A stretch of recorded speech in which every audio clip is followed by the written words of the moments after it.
So let's start. तो पहला news जो हम कवर करेंगे on the size of council of minister, ये कल के न्यूज़ में है। एंड काउंसिल ऑफ मिनिस्टर क्या होता है? मिनिस्टर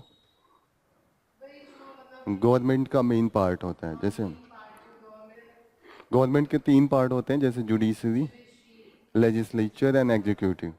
तो एग्जीक्यूटिव पार्ट होता है जो काउंसिल ऑफ मिनिस्टर होता है, दैट्स रिप्रेजेंट। तो यहाँ पे मेनली है कि the minister takes the policy decisions. Policy decision क्या होती है? पॉलिसी डिसीजन मतलब कि लेजिस्लेचर है, लॉ बनाएगी और उसको इम्प्लीमेंट ग्राउंड पे जो कराता है वो मिनिस्टर होता है। तो that is the council of minister. ये हेड होता है इसका, वो सेंट्रल लेवल पे कौन होता है? सेंटर पे prime minister and state level पे चीफ मिनिस्टर। तो काउंसिल ऑफ मिनिस्टर के साइज को लेके ये आर्टिकल डिस्कस कर रहा है। ओके, यहाँ पे पीछे से रिलेटेड एक पॉइंट हम नोट कर सकते हैं। 9 जून को मोदी जी ने अपना ओथ लिया है प्राइम मिनिस्टर का। तो पीसीएस में ऐसे आ जाते हैं, डेट पूछ लेता है। तो you can note down that the prime minister Narendra Modi he sworn means oath जो हम दे लेते हैं वो 9 जून 2024 को लिया है। Second thing is that the council of minister का जो पार्ट होता है यहाँ पे दिया हुआ है, प्राइम मिनिस्टर हो गया and the 30 cabinet minister.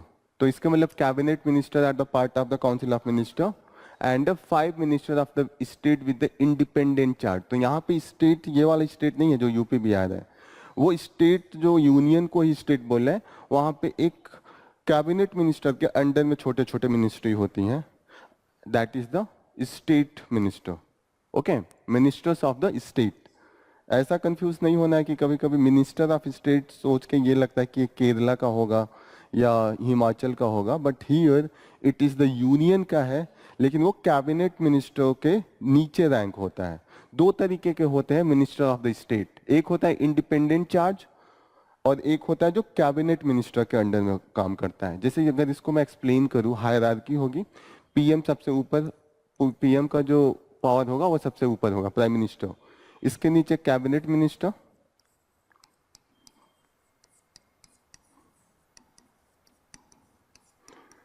Cabinet minister ज्यादा पावरफुल होते हैं। कैबिनेट मिनिस्टर का मतलब होता है कि जो बड़ी मिनिस्ट्री होती है, जैसे रेलवे मिनिस्ट्री हो गया, बहुत बड़ा हो गया, डिफेंस मिनिस्ट्री हो गया, बहुत बड़ा हो गया। तो ऐसे जो बड़े मिनिस्ट्री होते हैं वो कैबिनेट मिनिस्ट्री होते हैं। और इसके नीचे क्या आ जाएगा? Minister of state.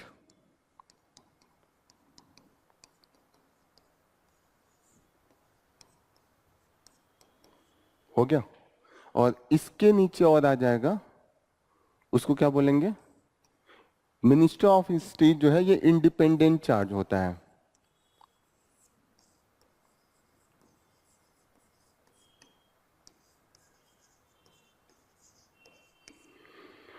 ये इंडिपेंडेंट चार्ज इंपॉर्टेंट है क्योंकि जो minister of state independent charge होगा वो कैबिनेट मिनिस्टर के अंडर में नहीं काम करेगा। ये इससे छोटी मिनिस्ट्री होगी लेकिन ये इंडिपेंडेंट होगा, ये डायरेक्ट प्राइम मिनिस्टर को रिपोर्ट करेगा। लेकिन पोस्ट इसका नीचे होता है। पोस्ट क्यों नीचे होता है? क्योंकि जरूरी जो मीटिंग होती है उसमें सिर्फ कैबिनेट मिनिस्टर को ही प्राइम मिनिस्टर बुलाते हैं। कभी कभी मिनिस्टर ऑफ स्टेट जो होता है इंडिपेंडेंट चार्ज को भी बुलाया जाता है जो कैबिनेट मीटिंग होती है। आर यू गेटिंग ना? जैसे कि अब कोई जरूरी बात हो गया, प्राइम मिनिस्टर तो सबको बुलाएगा नहीं, 4-5 लोगों को बुलाएंगे और डिस्कशन करेंगे कि तुरंत डिसीजन लिया जा सके। जैसे कहीं पे एक फ्लड आ गया और वहां पे डिसीजन लेना है, या कहीं से अटैक हो गया, चाइना ने हमारे ऊपर अटैक कर दिया, तो तुरंत वो कैबिनेट मिनिस्टर को बुलाएंगे। या कहीं पे फॉर्म ऑफ प्रोटेस्ट हो गया तो वहां पे डिसीजन लेना है कि क्या चेंज किया जाए, तो वहां पे जो प्राइम मिनिस्टर होते हैं वो जो मीटिंग बुलाएंगे उसमें मैक्सिमम जो होते हैं कैबिनेट मिनिस्टर को ही बुलाया जाता है, इसीलिए ये मिनिस्ट्री इंपॉर्टेंट है। और ये जो मिनिस्टर होते हैं वो बड़े एरिया के होते हैं। जैसे इंपॉर्टेंट एरिया, जैसे रेलवे हो गया, पूरे इंडिया में बहुत बड़ा एरिया है। जैसे कि डिफेंस हो गया, एक्सटर्नल अफेयर मिनिस्ट्री हो गया, होम मिनिस्टर हो गया, होम मिनिस्टर गृह मंत्री Amit Shah. Okay, are you getting ना?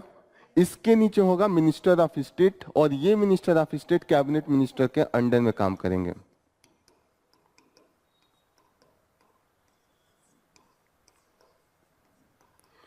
ये जो मिनिस्टर ऑफ स्टेट है ये इसके अंडर में काम करेंगे, ठीक है। ये इंडिपेंडेंट होंगे, थोड़ा सा इसको ध्यान रखिएगा। इंडिपेंडेंट का मतलब ये प्राइम मिनिस्टर को करेंगे। प्राइम मिनिस्टर तो सबसे ऊपर है, वो ही is the head, but there will be the hierarchy. Hierarchy का मतलब डू यू नो ना? कि there will be the low level, फिर high level and the upper most level. तो मिनिस्टर ऑफ स्टेट ये जो है, ये जो होंगे, he will be reporting to the cabinet minister. क्योंकि रेलवे में बहुत सी मिनिस्ट्री हो गया ना, रेलवे का जैसे कि एक हो गया जो पैसेंजर को देखते होंगे, एक होता होगा जो मालगाड़ी होती है उसको देखते होंगे, फ्रेट उसको कहा जाता है कि फ्रेट रेल डिपार्टमेंट। ओके, तो मिनिस्टर ऑफ स्टेट हो, जैसे एक्सटर्नल अफेयर मिनिस्टर में कई मिनिस्टर ऑफ स्टेट हो सकते हैं। कोई देखेगा कि एशिया वाले एरिया का, कोई यूरोप का रिपोर्टिंग करेगा, तो minister of state is always under the cabinet minister. Okay, और सबसे जो नॉर्मल मिनिस्टर हो गए उनको मिनिस्टर, काउंसिल ऑफ मिनिस्टर ऐसे बोल सकते हैं। ओके, तो ओवरऑल इनको इंक्लूड करके सबको क्या कहा जाता है, काउंसिल ऑफ मिनिस्टर। क्लियरिटी है यहाँ पे काउंसिल ऑफ मिनिस्टर में क्या क्या आता है। फिर यहाँ पे further it is talking about the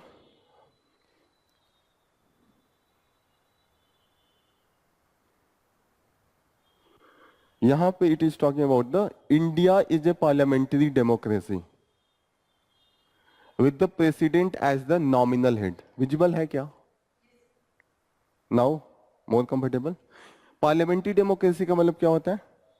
parliament, you must have listen the parliament. और डेमोक्रेसी का मतलब पार्लियामेंट जो हमारा जहाँ पे एमपी लोग इलेक्ट होते हैं, अभी इलेक्शन था कुशीनगर, गोरखपुर, देवरिया, सभी जगह इलेक्शन हुआ और वहाँ से एमपी जीत के जाते हैं और जिसकी मेजॉरिटी होती है उसकी गवर्नमेंट बन जाती है। तो पीएम वही बनते हैं जिनको सपोर्ट होता है मेजॉरिटी का। मेजॉरिटी का मतलब आधे से एक ज्यादा। जैसे जस्ट एक एग्जांपल लेता हूँ कि टोटल नंबर ऑफ एमपी जो सेलेक्ट होके गए वो 500 होके गए, तो इसका हाफ कितना होगा? 250 एंड प्लस 1, 251 जिसके पास होगा उसकी गवर्नमेंट फॉर्म हो जाएगी। जो अभी हमारा पार्लियामेंट में टोटल नंबर ऑफ है 543 है, तो अभी हमें कितना चाहिए होता है? 272। 272 मोदी जी के पास होगा तो वो हो जाएगा। अभी हमने देखा था ना न्यूज में कि बीजेपी को 240 मिली थी, फिर सपोर्ट हुआ था टीडीपी का, जेडीयू का, उसके बाद इन्होंने 290 के आसपास हो गया था, तो इन्होंने गवर्नमेंट बना लिया क्योंकि 272 से ज्यादा है। 272 को जिसने क्रॉस कर लिया उसका हो गया गवर्नमेंट। जैसे होता है ना, हम पास करने के लिए 33% के ऊपर जो जाता है पास हो जाता है क्लास में। ओके, उसके बाद फर्स्ट डिवीजन, सेकेंड डिवीजन होता है कि इतना परसेंटेज के ऊपर आएगा तो you will be first division. Okay, the same is the for the forming of the government. Government form करने के लिए दो जगह इलेक्शन होता है। एक होता है कि पूरे इंडिया लेवल पे जहां से प्राइम मिनिस्टर बनते हैं, इंडिया का केवल एक प्राइम मिनिस्टर है, लेकिन हर स्टेट का एक चीफ मिनिस्टर भी होता है, तो वो स्टेट लेवल पे इलेक्शन होता है। स्टेट लेवल पे छोटी छोटी कॉन्स्टिट्यूएंसी बटी हुई होती है। जैसे कि अगर कुशीनगर में देख लें, कुशीनगर में बहुत सी कॉन्स्टिट्यूएंसी है, नियर अबाउट 4, एक खड्डा का आता है, एक कस्या का आता है, एक तमकुही राज का आता है, एक रामकोला का आता है। गोरखपुर में भी ऐसे है, गोरखपुर का होगा, फिर खलीलाबाद का अलग होगा कॉन्स्टिट्यूएंसी। एमएलए जो बनते हैं, एमएलए एंड एमपी, सांसद हिंदी में बोलते हैं और एमएलए को हिंदी में क्या बोलते हैं? I forget. Member of legislative assembly, English में तो ये बोलते हैं, हिंदी में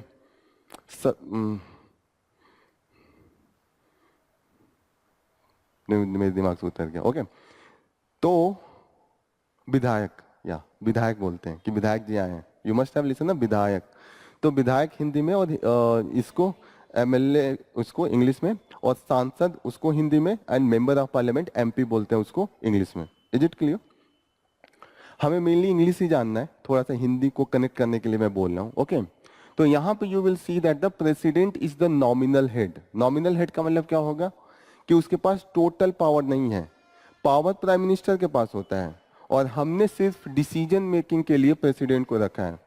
जैसे होता है ना घर में, जैसे पापा डिसीजन लेते हैं, लेकिन कभी कभी हम बोलते हैं कि दादाजी के नाम पे डिसीजन लिया जा रहा है कि दादाजी ने ये बोला है, लेकिन मेन पावर किसके हाथ में होता है? एक जो डिसीजन मेकिंग होता है। तो यहाँ पे प्रेसिडेंट दादाजी जैसे हैं और प्राइम मिनिस्टर जो है वो पापा है, जैसे जो वर्किंग है, जो मेन है पावर। ओके, तो हियर द पार्लियामेंट्री डेमोक्रेसी, दो तरीके का डेमोक्रेसी होता है। डेमोक्रेसी का मतलब होता है government of the people, for the people, by the people. हो गया? तो इसको दो तरीके से किया जा सकता है। एक होता है कि पार्लियामेंट्री डेमोक्रेसी और एक होता है कि प्रेसिडेंशियल डेमोक्रेसी। जैसे किसी किसी देश में प्रेसिडेंट हेड होता है वहां पे पार्लियामेंट मेन पावर नहीं होता है। जैसे इंडिया में वो है कि मेन पावर पार्लियामेंट को दे दिया गया है, उसमें जिसकी मेजोरिटी होगी वो प्राइम मिनिस्टर बनेगा। लेकिन यूएस में देखिएगा वहां प्रेसिडेंट होता है, वो पार्लियामेंट का मेंबर नहीं होता है, लेकिन उसके पास मेन पावर होता है। तो इंडिया में पार्लियामेंट्री डेमोक्रेसी है, प्रेसिडेंट को भी बनाया है हमने, लेकिन प्रेसिडेंट यहाँ का मेन डिसीजन मेकिंग नहीं है, वो सिर्फ नाम के लिए है। जैसे कि घर में एक दादाजी होते हैं, उनको सिर्फ रिस्पेक्ट के लिए बनाया जाता है कि सब काम उनके नाम पे होगा। जैसे अगर कहीं शादी भी करनी है तो पापा डिसीजन लेंगे, लेकिन एक बार कहेंगे दादाजी से पूछ लेते हैं, और दादाजी जब कहेंगे हाँ तो हो जाता है। लेकिन पापा अगर ना कह दिए तो वो ऐसा नहीं है कि दादाजी कहे तो भी होगा। Main decision making will be always with the prime minister, president will be just a nominal head. Okay, clarity आ रही है यहाँ पे। आर्टिकल 74 जो होता है कॉन्स्टिट्यूशन का, वो प्रोवाइड करता है कि काउंसिल ऑफ मिनिस्ट्री कैसे बनेगी, and that will be headed by the prime minister to aid and advice of the president. यहाँ पे देखिएगा, एक बार मैं कॉन्स्टिट्यूशन, एक आप लोग जो इंडिया का कॉन्स्टिट्यूशन का रॉ बुक होता है ना, जो ओरिजिनल कॉन्स्टिट्यूशन है जिसमें कॉन्स्टिट्यूशन ही मेंशन है, वो बुक रखिएगा। जब भी पॉलिटी पढ़ना है तो वहां पे कॉन्स्टिट्यूशन को वो देखना है। जैसे एक सॉफ्ट कॉपी का भी यूज कर सकते हैं, मेरे पास सॉफ्ट कॉपी है, वो मैं फॉरवर्ड कर दूंगा, तो वो you will have to always use. Okay, तो एक डायरेक्ट जब भी हमारा कोई आर्टिकल आएगा तो हम ओपन करेंगे अपना कॉन्स्टिट्यूशन। अब यहाँ पे बात हो रही है कि जो आर्टिकल है वहां पे 74 की बात हो रही है। Article 74 of the constitution that's talk about the there will be the council of minister and it will be headed by the prime minister and it will aid and advice to the president. और aid and advice का मतलब उसको advice देगा, उसको support करेगा। लेकिन यहाँ पे देखिएगा सपोर्ट ऐसा है कि जो ऐसा नहीं कि रिजेक्ट कर पाएगा प्रेसिडेंट, प्रेसिडेंट को मानना ही है। बहुत रेयर केस में होता है कि प्रेसिडेंट कह दे कि रिकंसीडरेशन के लिए, और ये पावर जो आता है कॉन्स्टिट्यूशन का आर्टिकल 74 देता है। तो ये आर्टिकल है, ये हमारा आर्टिकल 74 है। आर्टिकल 74 क्या बोलता है? Council of minister to aid and advice of the president. Okay, तो कॉन्स्टिट्यूशन में आर्टिकल डिफरेंट एरिया को मेंशन किया है। वहां पे देखिएगा कि यहाँ पे छोटा छोटा वन कहीं ऊपर लिखा रहता है। इसका क्या मतलब होता है? ये वन जो लिखा है ऊपर, जैसे ब्रैकेट में लिखा है, यहाँ पे जैसे लिखा है कि ये मैं पढ़ के एकदम यहाँ से बताता हूँ, there shall be council of minister with the prime minister at the head. Okay, और किस लिए होगा? एड एंड एडवाइस के लिए। अभी हम लोगों ने काउंसिल ऑफ मिनिस्टर डिस्कस किया है। काउंसिल ऑफ मिनिस्टर जो होता है टोटल मिनिस्टर जो होते हैं उसको इंक्लूड करता है। जैसे कि कैबिनेट मिनिस्टर होते हैं, minister of state, minister of state independent charge and normal minister. Okay, तो उसको सब मिला के काउंसिल ऑफ मिनिस्टर होता है, उसका हेड होगा वो प्राइम मिनिस्टर होगा। यहाँ पे दिया है it will be the aid and advice to the president. आगे देखिएगा यहाँ बोलता है हु शैल। आप लोगों ने विल एंड शैल का यूज पढ़ा है इंग्लिश में। विल का मतलब होता है कि पूछना, शैल का मतलब होता है कि आदेश देना, मतलब होता है कि उसको फॉलो करना है। यहां से लगेगा कि सिर्फ एड एंड एडवाइस के लिए बना है प्रेसिडेंट को, तो यहां इतना तक पढ़ के लगेगा कि प्रेसिडेंट ही मालिक है। लेकिन जब यहां पे ये वर्ड पढ़ते हैं कि who shell in the exercise of his action act in accordance with the such advice, आप इस आर्टिकल को पढ़ेगा, इस आर्टिकल बहुत क्लियर बता देगा कि कौन मेन है और कौन सिर्फ नाम का है। यहां तक पढ़ के लगेगा कि प्रेसिडेंट ही हेड है, लेकिन आगे कह रहा है कि इस प्रेसिडेंट को एक्ट करना है accordance with the aid and advice. यहां पे कंपलसरी कर दिया ना, तो यहां पे बना दिया कि प्राइम मिनिस्टर ही मालिक है।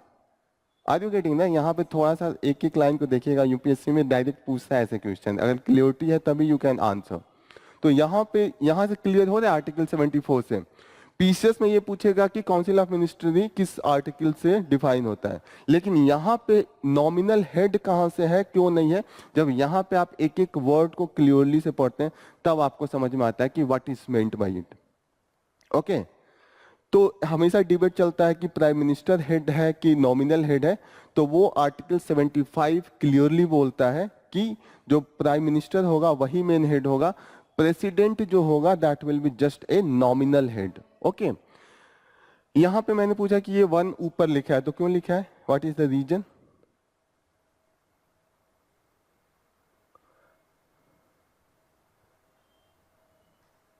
यहाँ पे ब्रैकेट में भी कुछ लिखा है, यहाँ पे भी ऊपर थोड़ा सा 2 करके लिखा है।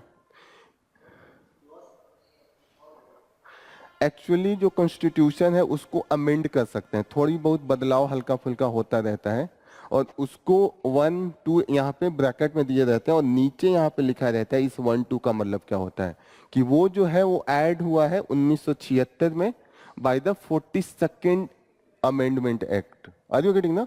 सेकेंड का मतलब होता है ये 44th अमेंडमेंट एक्ट से उसको ऐड किया गया है, मतलब ओरिजिनल कॉन्स्टिट्यूशन में नहीं था, इसको बाद में मॉडिफाई किया गया है और अमेंड किया गया है। तो अमेंडमेंट होता रहता है ना, कि आप सुनते होंगे कि कॉन्स्टिट्यूशन को अमेंड करके ये लाया गया, वो लाया गया, तो that is meant by that. तो थोड़ा सा आपको क्लियरिटी होना चाहिए कि what is meant by this 1। तो यहाँ पे 1 का मतलब होता है कि पहले ये सेल नहीं था, पहले ये सेल को बाद में यूज किया गया। बहुत कंफ्यूजन हुआ, प्रेसिडेंट को कंफ्यूजन होने लगा कि मैं हेड हूं।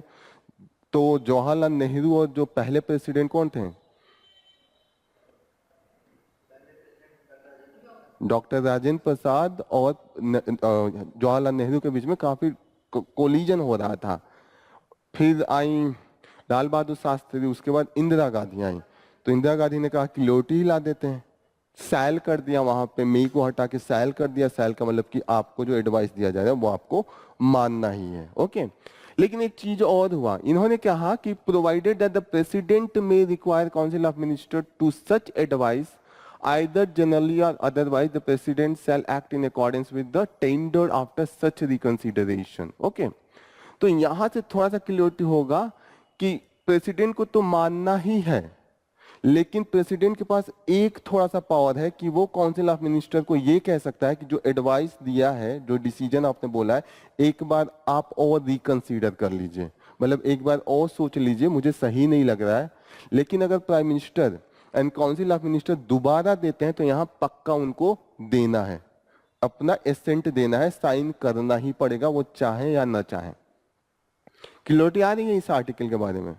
आर्टिकल 74 में काफी कुछ छुपा है कि इंडिया का डेमोक्रेसी का नेचर क्या है, और कितना पावर है प्राइम मिनिस्टर के पास, और कितना पावर प्रेसिडेंट के पास है, ये यहाँ से बहुत अच्छे से क्लियर हो जाता है। ओके, तो आर्टिकल 74 क्लियर हो रहा है।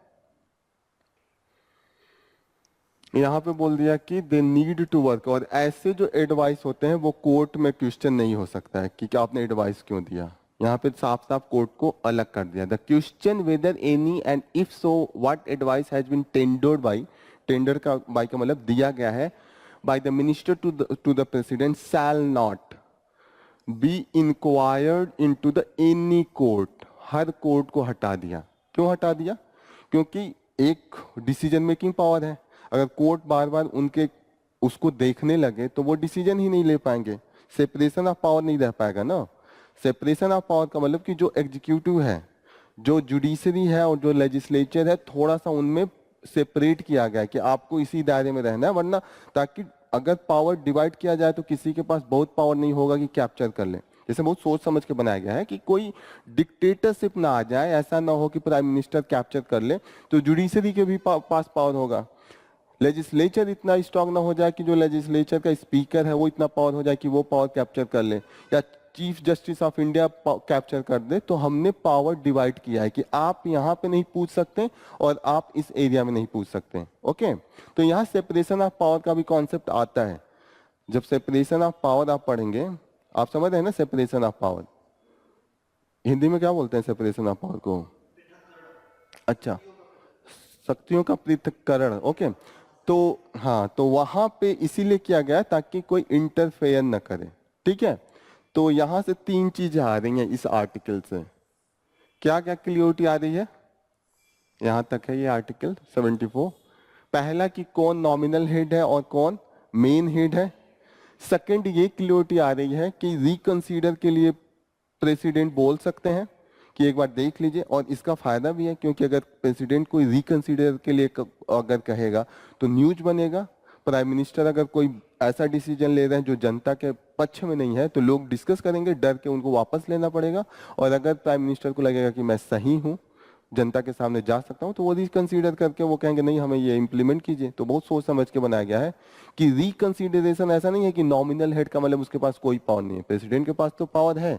रिकंसीडर के लिए थोड़ा सा तो इम्पैक्ट हो जाएगा कि प्रेसिडेंट ने भेजा, कुछ तो रीजन होगा। ऐसा कई बार हुआ है, जैसे अब्दुल कलाम ने भेजा था, फिर राजीव गांधी थे उस समय भी भेजा गया था, तो कई बार वापस लेना पड़ा था प्राइम मिनिस्टर को, क्योंकि आम जनता में डिबेट होने लगती है और थोड़ा सा काउंसिल ऑफ मिनिस्टर लगता है कि इमेज खराब बन जाएगा, तो सोच समझ के ही बनाया गया।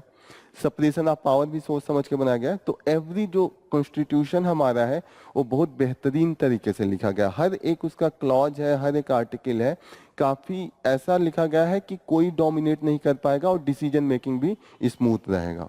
ओके, आई होप ये आर्टिकल 74 क्लियर हो गया। यहाँ पे यही बात हो रही है कि 74 क्या बोलता है कि it will B parliamentary democracy and it will be headed by the prime minister and the council of ministry that will B main decision making power, और प्रेसिडेंट के नाम पे होगा, दादाजी हैं उनके नाम पे होगा। ओके, आगे क्या बोलते हैं, लोकसभा और the Rajya Sabha and if not should become the one with in the 6 months of his appointment. यहाँ पे क्या बोलना है, यहाँ पे ये बोल रहे हैं कि जो मेंबर ऑफ पार्लियामेंट है या मिनिस्टर हैं, मिनिस्टर कैसे, अगर मैं आपसे पूछूं कि आप मिनिस्टर बन सकते हैं, बताइए।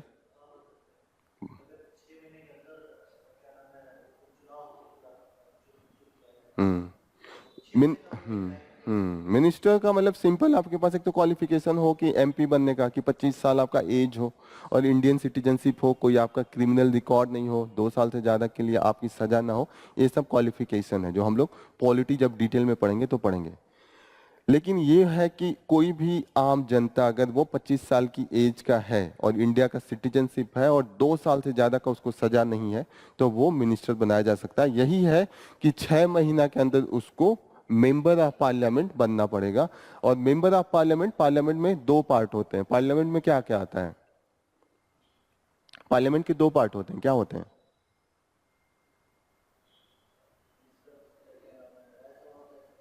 Very good, Rajya Sabha and Lok Sabha. Parliament में 2 चीजें होती हैं, लोकसभा एंड राज्यसभा। अभी जो इलेक्शन हुआ है वो लोकसभा का है, 18th लोकसभा। ओके, तो यहाँ पे ये बोल रहे हैं कि there should be the, they will be become the minister but they have to be become the member of parliament within 6 months. okay, यहाँ पे ये बोल रहे हैं कि चीफ मिनिस्टर का भी सेम वैसा ही है, जो आर्टिकल 74 है वैसे ही सेम आर्टिकल 153 के आसपास है, और वो भी ये बोलते हैं कि चीफ मिनिस्टर का ही ऐसे सेम तरीके से डिफाइंड है। ओके, यहाँ पे ये सेम चीजें यहाँ पे बोली गई हैं।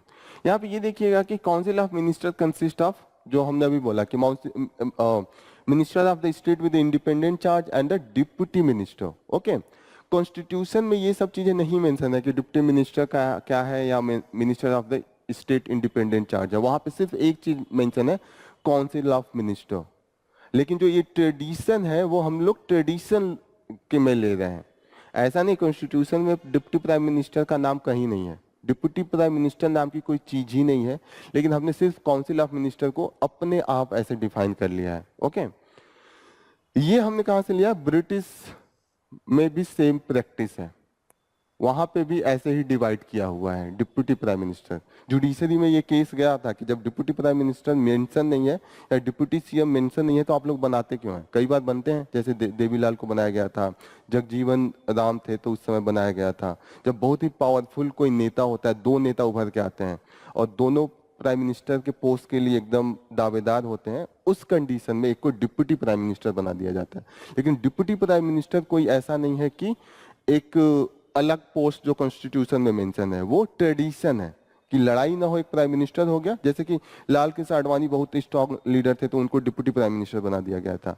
उस समय अटल बिहारी वाजपेयी एंड लाल कृष्ण आडवाणी दोनों ही स्ट्रॉन्ग थे, तो एक को डिप्टी प्राइम मिनिस्टर बनाया गया था, एक को प्राइम मिनिस्टर बनाया गया था। तो जुडिशरी ने पूछा गया कि भाई जब है नहीं इसमें कॉन्स्टिट्यूशन में तो आपने कहा से, तो जुडिशरी ने कहा कि एक ट्रेडिशन रूप में हो गया, लेकिन कॉन्स्टिट्यूशन में अगर कोई कहे तो इसका कोई ऐसा नहीं पावर है कि प्राइम मिनिस्टर के बराबर पावर है, वो काउंसिल ऑफ मिनिस्टर में ही काउंट होगा। वो सिर्फ अपने समझ के लिए हो जाता है कि ये थोड़ा ज्यादा पावरफुल है, ये कम पावरफुल है, लेकिन जब लॉ के नजर में देखा जाएगा तो लॉ के नजर में वो काउंसिल ऑफ मिनिस्टर का हर एक मेंबर को सेम ही दिया जाएगा। कैबिनेट मिनिस्टर को एक अलग लॉ के द्वारा एक स्पेशल पावर दे दिया गया है। ओके, जो कैबिनेट कमेटी की मीटिंग होती है तो उसमें कैबिनेट मिनिस्टर ही सिर्फ जाते हैं। ओके, फिर यहाँ पे है what is the constitutional limit. यहाँ पे फर्दर डिस्कशन है कि नेहरू के टाइम पे और डिफरेंट गवर्नमेंट के टाइम में कैसे मिनिस्टर का नंबर्स रहा है। जैसे इन्होंने बोला कि आजकल मिनिस्टर, जैसे ये डिबेट क्यों चल रहा है, क्योंकि अभी हमने कोलिशन गवर्नमेंट बना दिया और जब जब कोलिशन गवर्नमेंट होती है तो नंबर ऑफ मिनिस्टर काफी अधिक हो जाते हैं। तो नंबर ऑफ मिनिस्टर अगर बढ़ जाएंगे तो हमें क्या दिक्कत है, बढ़ जाए तो ठीक है, हमें हमें क्यों दिक्कत है ऐसा। हम लोग क्यों डिस्कस करेंगे कि नंबर ऑफ मिनिस्टर कम होने चाहिए, आम जनता को क्या दिक्कत है।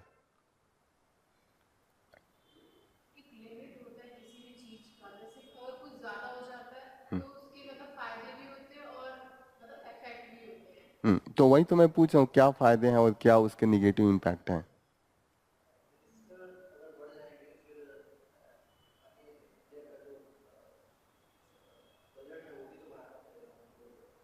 हम्म हम्म हम्म हाँ, इन्होंने काफी सही कहा कि बजट, जब मिनिस्टर बनेगा तो उसको पूरी सिक्योरिटी दी जाएगी, पूरे उसके आगे पीछे गाड़ी चलेंगे, वो कहीं जाएगा कि उसके पीछे सिक्योरिटी और उसका पूरा प्रोटोकॉल फॉलो होता है, उसमें लाखों करोड़ों रुपए लगते हैं और वो हमें पे करना पड़ता है। आपको हमारा जो टैक्स का पैसा जाता है उसी से उनका मेंटेनेंस होता है। एक लिमिट के बाहर आप जाएंगे और प्रधानमंत्री बनने के लिए वो मिनिस्टर पे मिनिस्टर बना देंगे, वो तो सबको बना देंगे मिनिस्टर कि उनके सपोर्ट में सब आ जाए। तो इसीलिए ये डिस्कशन चला और बाद में एक कमेटी बनी थी जिसका नाम था बैंकेट चलैया कमेटी। ओके, इस कमेटी में ये डिसाइड किया गया कि 10% होना चाहिए। कमेटी था, कमेटी का जो सजेशन होता है वो रिकमेंडेटरी होता है, वो कंपलसरी नहीं होता है। तो जो गवर्नमेंट था उसने 10% की जगह पे जो लॉ बना उसमें 15% कर दिया। ओके, तो यहाँ पे क्या दिया हुआ है, यहाँ पे दिया हुआ है कि हिस्ट्री क्या रही है। स्टार्टिंग तो सही थी, जब पहले प्राइम मिनिस्टर हुए तो केवल 15 मिनिस्टर थे। पहला जो प्राइम मिनिस्टर का काउंसिल बना था वो बिना इलेक्शन का बना था 1947 में। जब अंग्रेज जा रहे थे 46 में तो उन्होंने कहा कि एक हम लोग एक तरीके का काम चलाओ मिनिस्ट्री बना देते हैं, तो Jawaharlal Nehru minister prime minister बने और मिनिस्ट्री बनी और नंबर ऑफ मिनिस्टर केवल 15 थे। तो ये चीज आप याद रखिएगा, जो पहली मिनिस्ट्री थी जो अभी इलेक्शन नहीं हुआ था तब बना था उसमें सबसे कम थे। एक तरीके से मेंस का जब आंसर लिखेगा तो ये यूज हो सकता है। और जब अटल बिहारी वाजपेयी का 2002 1999 और 2000 वो 1999 से 2004 तक इनकी गवर्नमेंट रही थी, तो उस समय 74 मिनिस्टर हो गए। 10 से लेके हम 74 पे पहुंच गए। और वो छोड़िए, जो स्टेट गवर्नमेंट था यूपी का, उस समय स्टेट गवर्नमेंट 2002 में बना, उसमें मिनिस्टर कितने थे, 79। तो लगा कि ऐसे तो एक बहुत फेमस, ये जब मिनिस्ट्री बन गई तो काफी फेमस लोग मजाक उड़ाने लगे कि यूपी में आप थूकिएगा भी तो देख के थूकिएगा कहीं मिनिस्टर के ऊपर न पड़ जाए, इतने मिनिस्टर हो गए। मतलब एक उस समय ऐसा चलता था कि मजाक बनने लगा था कि मिनिस्टर की संख्या, एक जो गरिमा होती है वो अगर मेंटेन नहीं करेंगे तो कैसे होगा, आप सबको मिनिस्टर बना देंगे तो एक इम्पोर्टेंस खत्म हो जाता है। तो डिसीजन लिया गया कि जो हमारा नंबर ऑफ मिनिस्टर है उसको हमको अब लिमिटेड करना पड़ेगा और उसके लिए कॉन्स्टिट्यूशनल अमेंडमेंट आया, वो 1991 कॉन्स्टिट्यूशनल अमेंडमेंट आया, वो 2003 में आया। और उसमें हमने फिक्स कर दिया कि नंबर ऑफ जो काउंसिल ऑफ मिनिस्टर होंगे वो टोटल जो मेंबरशिप होगी पार्लियामेंट की या लेजिस्लेटिव असेंबली की उसकी 15% होगी। This is here. तो ये आप लिख के रखिए क्योंकि ये सबसे इंपॉर्टेंट है कि 91st constitutional amendment 2023, this provide that the maximum number of the minister, the council of minister including the prime minister। यहाँ पे कंफ्यूजन हो सकता है, आपको कभी कभी लगे कि प्राइम मिनिस्टर या सीएम को इंक्लूड करके या एक्सक्लूड करके। तो यूपी पीसीएस में ये क्वेश्चन पूछ सकता है, इवन यूपीएससी के प्रीलिम्स में ये पूछ सकता है कि जो काउंसिल ऑफ मिनिस्टर होगा, फंसाने के लिए पूछेगा तो ये भी पूछ लगेगा कि इंक्लूडिंग प्राइम मिनिस्टर और एक्सक्लूडिंग प्राइम मिनिस्टर। 15% तो सबको याद रहता है, वो फंसाना हो तो कैसे फंसाएगा कि chief minister and prime minister को कह देगा कि इंक्लूड है कि एक्सक्लूड है। तो प्लीज नोट डाउन ये वाला एरिया कि 91st constitutional amendment act 2003 that provide that the number of council of ministers will be maximum 15% and it will include the prime minister as well. Is it clear?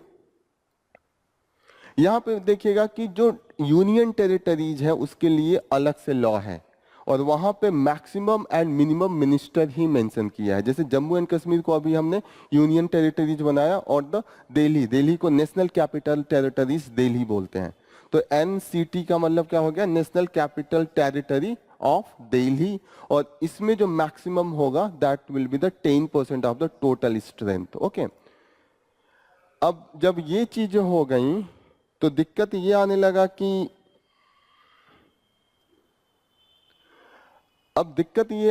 कि कभी अब prime minister बनना है या chief minister बनना है, support चाहिए तो वो बोलते हैं कि पहले मिनिस्टर बनाइए। अब मिनिस्टर वो बना नहीं सकते, तो उन्होंने झांसा देने के लिए एक नया मेथड उठाया, उसका नाम था पार्लियामेंट्री सेक्रेटरीज। उन्होंने बोला कि हम मिनिस्टर नहीं बना रहे हैं, हम पार्लियामेंट्री सेक्रेटरीज बना रहे हैं, और ये जो है इनको पावर सारा कुछ मिनिस्टर को का दे दिया। तो कहीं ना कहीं आप बाईपास कर रहे हैं ना, आपको ये बोला जा रहा है कि आपको सिर्फ चीनी बेचना है, आप चीनी में कुछ और मिला के बेच रहे हैं, तो बाईपास करने के लिए आप उसको सफेद रंग से पेंट कर दे रहे हैं, लेकिन वो चीनी नहीं है। तो अब जुडिशरी के पास आदमी जब हारता है तो कहाँ जाता है, कि जज लोगों के पास जाता है, सुप्रीम कोर्ट में ही जाएगा। तो जुडिशरी के पास ये मैटर गया कि ये तो बहुत मिसयूज होने लगा। अभी देखिएगा कि कंटिन्यूअसली कई स्टेट्स में, जैसे यूपी का हुआ, राजस्थान, हरियाणा, बॉम्बे, इस सब स्टेट्स में इन्होंने पार्लियामेंट्री सेक्रेटरीज को मिनिस्टर के जगह पे रिप्लेस कर दिया। उन्होंने कहा कि कॉन्स्टिट्यूशन में मिनिस्टर लिखा है ना, मिनिस्टर बना ही नहीं रहे। लेकिन जब जुडिशरी के पास गया तो जुडिशरी ने कहा कि ये आप झांसा देने के लिए इसका नाम पार्लियामेंट्री सेक्रेटरीज रख दिए हैं, लेकिन सारा पावर तो मिनिस्टर का ही है, तो इन्होंने कैंसिल कर दिया। जो फाइनली सुप्रीम कोर्ट ने कहा कि ये हम पोस्ट मानेंगे ही नहीं। बाद में आसाम में भी था और ये सब चीजें अनकॉन्स्टिट्यूशनल डिक्लेयर कर दिया गया। तो पार्लियामेंट्री सेक्रेटरीज का जो ये है, ये आपको मेंस में कभी पूछ सकता है कि पार्लियामेंट्री सेक्रेटरीज का जो मैटर था, कैसे ये मतलब जो काउंसिल ऑफ मिनिस्ट्री को रिप्लेस किया था, एंड कैसे फाइनली जुडिशरी ने इसको अनकॉन्स्टिट्यूशनल डिक्लेयर किया, क्योंकि ये लॉ जो था वो सुप्रीम कोर्ट ने फाइनली इसको अनकॉन्स्टिट्यूशनल का मतलब कि कॉन्स्टिट्यूशन के विरोध में, क्योंकि ऑलरेडी आपने 91st कॉन्स्टिट्यूशनल अमेंडमेंट में ये बोला है कि number of the council of minister होगा वो 15% से ज्यादा नहीं होगा, लेकिन आपने धोखा देने के लिए, बेवकूफ बनाने के लिए आपने उसका नाम पार्लियामेंट्री सेक्रेटरीज करके आप मिनिस्टर बनाए जा रहे हैं और सारा पावर दे रहे हैं। तो after that it was declare unconstitutional, और जितने भी ये पार्लियामेंट्री सेक्रेटरीज थे उनके पोस्ट को खत्म कर दिया गया, उनको नॉर्मल MP एंड MLA बना दिया गया। ओके, यही यहाँ पे दिया हुआ कि उनकी फंक्शन जो था सेम था, जो अवेल कर रहे थे फैसिलिटी वो सेम मिनिस्टर के जैसे ही अवेल कर रहे हैं, यहाँ पे ये लाइन में दिया गया। ओके, यहाँ पे देखिएगा Sikkim, Goa and smaller state, इनके लिए अलग से लॉ है। इनका जो मिनिमम जो मिनिस्टर होंगे वो 12 रखा गया, क्योंकि उसकी आबादी ही बहुत कम है। जैसे आप जाएंगे सिक्किम में 20 लाख की आबादी है, आप जाइए गोवा में, अरुणाचल प्रदेश में, वहाँ 40-50 लाख की आबादी है। तो आबादी कम होने के कारण जो नंबर ऑफ मिनिस्ट्रीज हैं वो काफी कम हो गए थे एक लेवल पे। जैसे आप यूपी में जाइए, यूपी का कोई भी डिस्ट्रिक्ट उठा के देख लीजिए, गोरखपुर के डिस्ट्रिक्ट में ही 30 लाख लोग हैं। जो अभी इलेक्शन हुआ था नियर अबाउट, एक ने 7 लाख वोट पाया था, एक ने 13 लाख वोट पाया था, ऐसे होता है ना। तो जो वोटर का नंबर है वही 20 लाख के आसपास है, और उसके पूरे स्टेट का ही पॉपुलेशन 20 लाख है। तो नंबर ऑफ मिनिस्टर वहां पे बहुत कम हो जाते हैं। यूपी का जो छोटा छोटा डिस्ट्रिक्ट है उसके बराबर जो नॉर्थ ईस्ट के हैं, जैसे नागालैंड है, मणिपुर है, मिजोरम है, उनका पॉपुलेशन बहुत कम है। आप चले जाइएगा लद्दाख में, एरिया बहुत बड़ा है लेकिन वहां पे केवल पहाड़ है, पॉपुलेशन बहुत कम है। Same is with the Himachal Pradesh का भी पॉपुलेशन बहुत कम है। तो ऐसे कंडीशन में वहां पे ये बना दिया गया कि वहां मिनिमम मिनिस्ट्री एक तो होनी चाहिए ना, आप मैक्सिमम का तो लिमिट रख रहे हैं। ऐसा भी ना हो कि 2 मिनिस्टर, एक चीफ मिनिस्टर बन गया और 2 मिनिस्टर बन के चला रहे हैं, क्योंकि एक चाहिए ना कि कुछ लोग मिनिस्टर ले ताकि डिसीजन जो पावर है वो बटा रहे। हमारा कॉन्स्टिट्यूशन का मेन एक ही था कि पावर कोई ना कैप्चर कर ले। जैसे था ना कि हमने देखा था कि जो ब्रिटिशर्स थे वो पावर कैप्चर कर लिए थे, तो हमें गवर्नर जनरल के पास इतना पावर होता था कि वो कुछ भी कह दे।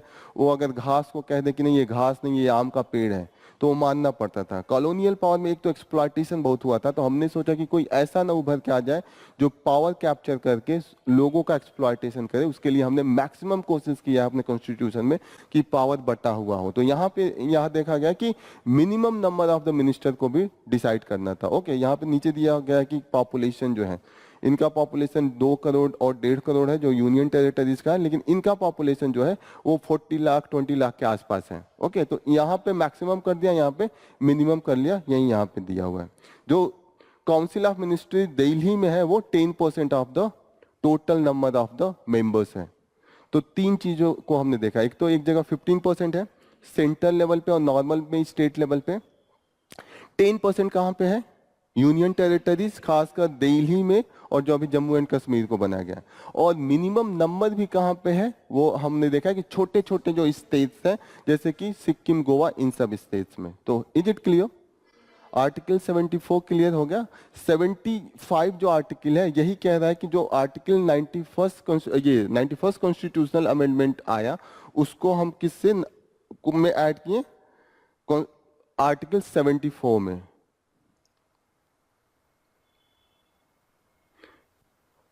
यहां 74 में साफ साफ मेंशन कर दिया गया कि number of the council of ministry should be the 15%। Okay, and it should include the prime minister. तो जो मैक्सिमम नंबर जो है वो कॉन्स्टिट्यूशन में है, आर्टिकल 75 में ये मेंशन है। यू कैन राइट डाउन, क्योंकि ये अगर क्वेश्चन आता है तो 2 चीजें आपको रखना है कि कौन सी लिमिट करती है। एक तो 91st constitutional amendment, second is the article 75। Again यहाँ पे 3 क्यों लिखा हुआ है? क्योंकि ये अमेंडमेंट के द्वारा हुआ है और इसको ब्रैकेट में लिखा गया है क्योंकि ये बाद का एडिशन है। तो थोड़ा सा ये ध्यान रखिएगा कि जहां जहां ये कैपिटल ए अगर है clause, capital A capital B है, ये मैक्सिमम बाद में अमेंडमेंट हुआ है, वो नहीं है। तो 3 चीज मैंने आज आपको बताया। एक तो जो छोटा वाला यहाँ लिखा होता है वो नीचे लिखा रहेगा, जो यहाँ पे ब्रैकेट में है वो बाद में एडिशन हुआ है, और जो बड़े लेटर में है वो बाद में ऐड हुए हैं, वो हमेशा अमेंडमेंट के द्वारा होता है। ओके, यहाँ पे लास्ट में ये भी है कि जो minister shall hold the office during the pleasure of the president. Again यहाँ पे कंफ्यूजन हो रहा है, ये पढ़ के क्या लगेगा? The minister shall hold the office during the pleasure of president. इसको पढ़ के क्या लग रहा है? शैल कहाँ यूज होता है? प्लेजर ऑफ प्रेसिडेंट का मतलब क्या होगा? हाँ,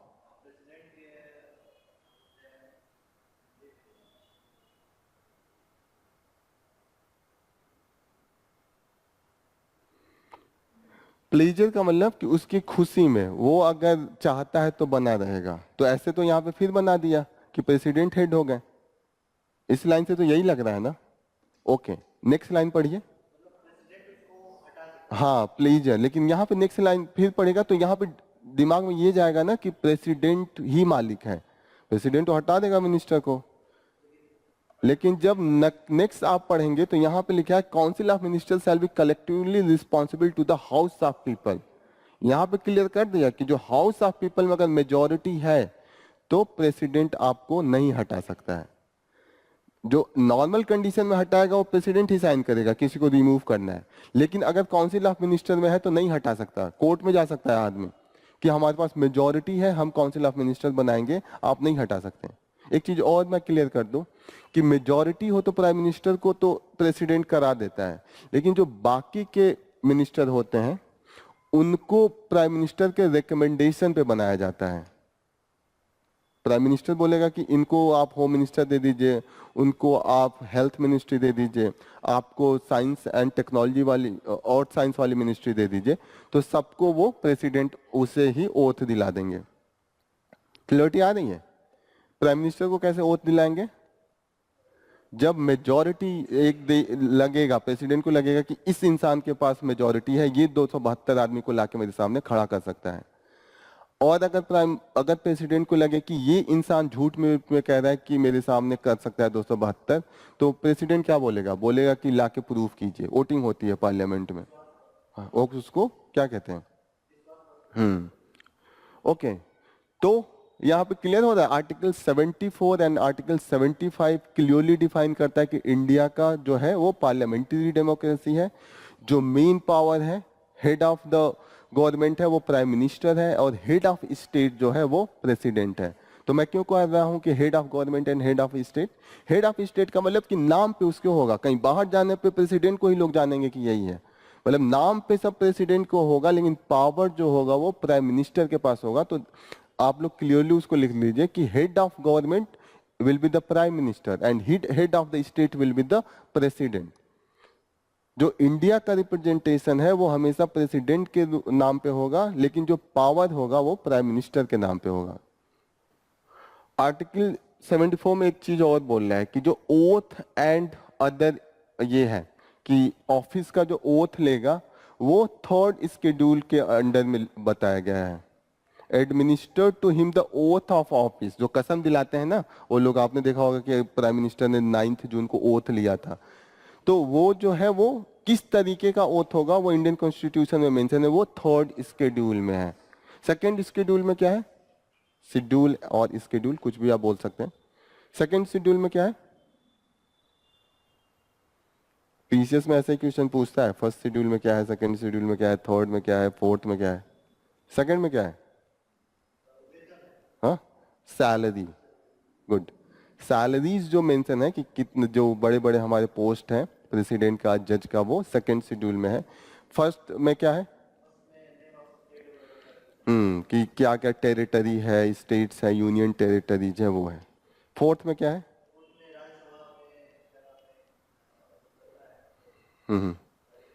सीटें जो बटी हुई हैं, जो किस स्टेट को कितना मिलेगा वो हम आगे पढ़ेंगे। यहाँ पे थर्ड शेड्यूल सिर्फ जानिए, क्योंकि आप जब न्यूज पढ़ते हैं तो you have to refer the other provision, आपको जो अदर प्रोविजन है वो भी रेफर करना होगा। ओके, तो यहाँ पे क्या है? Third schedule.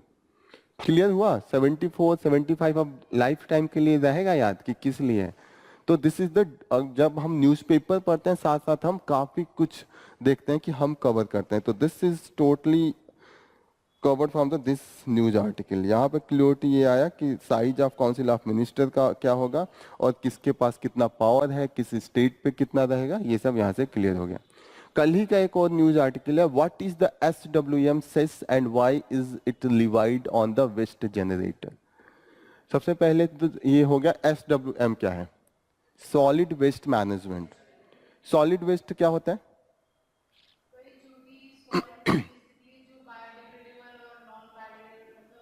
मैं ये पूछ रहा हूँ वेस्ट क्या होता है, अभी तो डिफरेंट कैटेगरी की बात नहीं कर रहा हूँ। You have gone to the one step ahead. Waste क्या होता है? वो बाहर फेंका हुआ है, क्या है? हुँ? घर में सब्जी पूरा थोड़ी बनाते हैं, गोभी लाते हैं पत्ता काट के अलग फेंकते हैं, प्याज का ऊपर छिलका होता है, तो वो भी वेस्ट ही है। What is the difference between this waste and the, जो सब्जी काट के होता है वो वेस्ट, जो पत्ते उत्ते होते हैं? अभी आपने बताया ना डिग्रेडेबल एंड नॉन डिग्रेडेबल, ये प्लास्टिक है, दिस इज नॉट, ये नॉट डिग्रेडेबल है। और जो पत्ते होते हैं खेत में फिर से फेंक के हम सड़ा लेंगे, फिर उसको फर्टिलाइजर बना लेंगे, खाद बना के फिर से हम उसको यूज कर लेंगे, और ये जहाँ पड़ गया पूरी लाइफ ऐसे रहेगा, आने वाले हजारों साल लाखों साल वो जाएगा ही नहीं। टाइम क्या, वो होता ही नहीं, प्लास्टिक तो होता ही नहीं है। किसी किसी में कोई कोई अब आ रहा है प्लास्टिक जो डिग्रेडेबल है, अभी जो है ये जो है थिन वाले वो नहीं है। वेस्ट जो होता है वो एक चीज और होता है, साइकिल्ड हो जाता है और नॉन साइकिल्ड होता है। दो तरीके की कैटेगरी मैंने बताया, एक हो गया कि डिग्रेडेबल, एक हो गया नॉन डिग्रेडेबल। एक cycled and non cycled. Cycle में हो सकता है कि इस प्लास्टिक को फिर मैं ले जाके पिघला के फिर प्लास्टिक बना सकता, रिसाइकिल बना के फिर बॉटल बना सकता हूँ, तो इसका एक यूज हो सकता है। रिसाइकिल का मतलब होता है कि और भी तरीके से यूज कर ले, जैसे कि रोड बनाने में लगा ले कि पिघला के जहाँ पे वो हमने बनाया है वैसे ही इसको भी यूज कर ले, तो there will be the this type of the waste. तो हमें क्या इस आर्टिकल में क्या डिस्कस करना है कि सॉलिड वेस्ट मैनेजमेंट का सेस लगाया है। सेस क्या है? Cess, what is the cess? Tax होता है, तो टैक्स क्या होता है? हाँ, गुड। सेस होता है टैक्स के ऊपर टैक्स होता है कि मैं गया जीएसटी लेने और जीएसटी पे 1% और कह लिया कि जो जीएसटी लगेगा उसके ऊपर आपको 10% और देना है।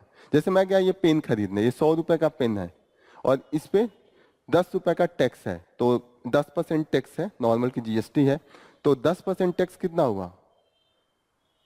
100 रुपए का है और उसका 10% टैक्स हुआ तो कितना रुपए हुआ?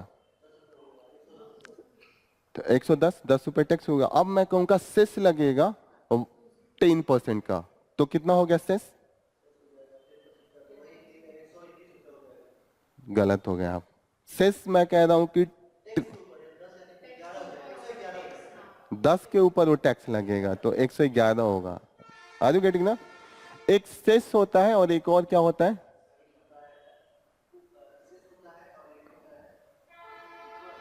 सरचार्ज होता है, वो भी टैक्स के ऊपर टैक्स होता है। तो please note down, cess and the surcharge they are the tax on the tax. Cess and the surcharge are the tax on the tax.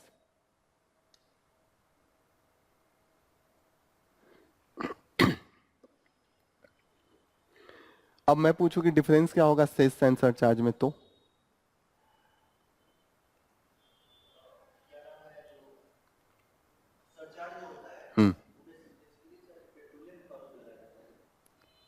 Do you no?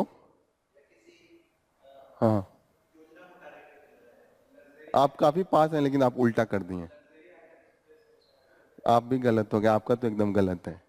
Cess होता है कि वेरी स्पेसिफिक होगा कि ये education के लिए लगाया जाएगा, वो सिर्फ एजुकेशन के लिए ही यूज होगा। सरचार्ज होगा कि टैक्स ले लिया, बाद में डिसाइड कर देंगे कि खर्चा किस पे करेंगे। सेस डिफाइंड होता है कि अगर हेल्थ के लिए सेस लिया गया है तो ऐसा नहीं वो उठा के स्वच्छता अभियान में लगा देंगे, वो हॉस्पिटल बनवाने में ही लगेगा। एजुकेशन पे सेस है तो वो स्कूल बनवाने में ही लगेगा। ऐसा नहीं है कि सेस लिया एजुकेशन के नाम पे बनवा रहे हैं रोड। लेकिन सरचार्ज होता है डिफाइन नहीं होता, वो गवर्नमेंट बाद में डिफाइन करेगी। आर यू गेटिंग ना? What is the difference? Main difference यही होता है, ठीक है? तो लिख लीजिए what is the difference between that. The cess is defined for a specific purpose. The cess is defined for a specific purpose. The surcharge can be used for the any purpose by the government. अब ये news में क्यों है? Why it is in the news? क्योंकि बेंगलुरु में हमने solid waste management cess लगाया है 100 रुपए। हर एक घर से हम लोग 100 रुपए अब ले रहे हैं बेंगलुरु में। क्यों ले रहे हैं? क्योंकि मैनेजमेंट करना काफी मुश्किल हो गया। वहां पे यहाँ पे दिया है कि क्या स्थिति है। बेंगलुरु में हर एक आदमी ऑन ए डेली बेसिस कितना उसका निकल रहा है? 600 ग्राम का वेस्ट पर डे। अगर ये टोटल किया जाए तो 0.2 टन पर पर्सन पर ईयर का उनका जो हो रहा है टोटल वेस्ट हो रहा है।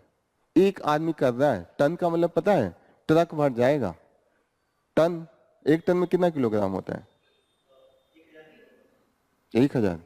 तो 1000 किलोग्राम एक तो ये पिकअप तो भर ही जाएगा।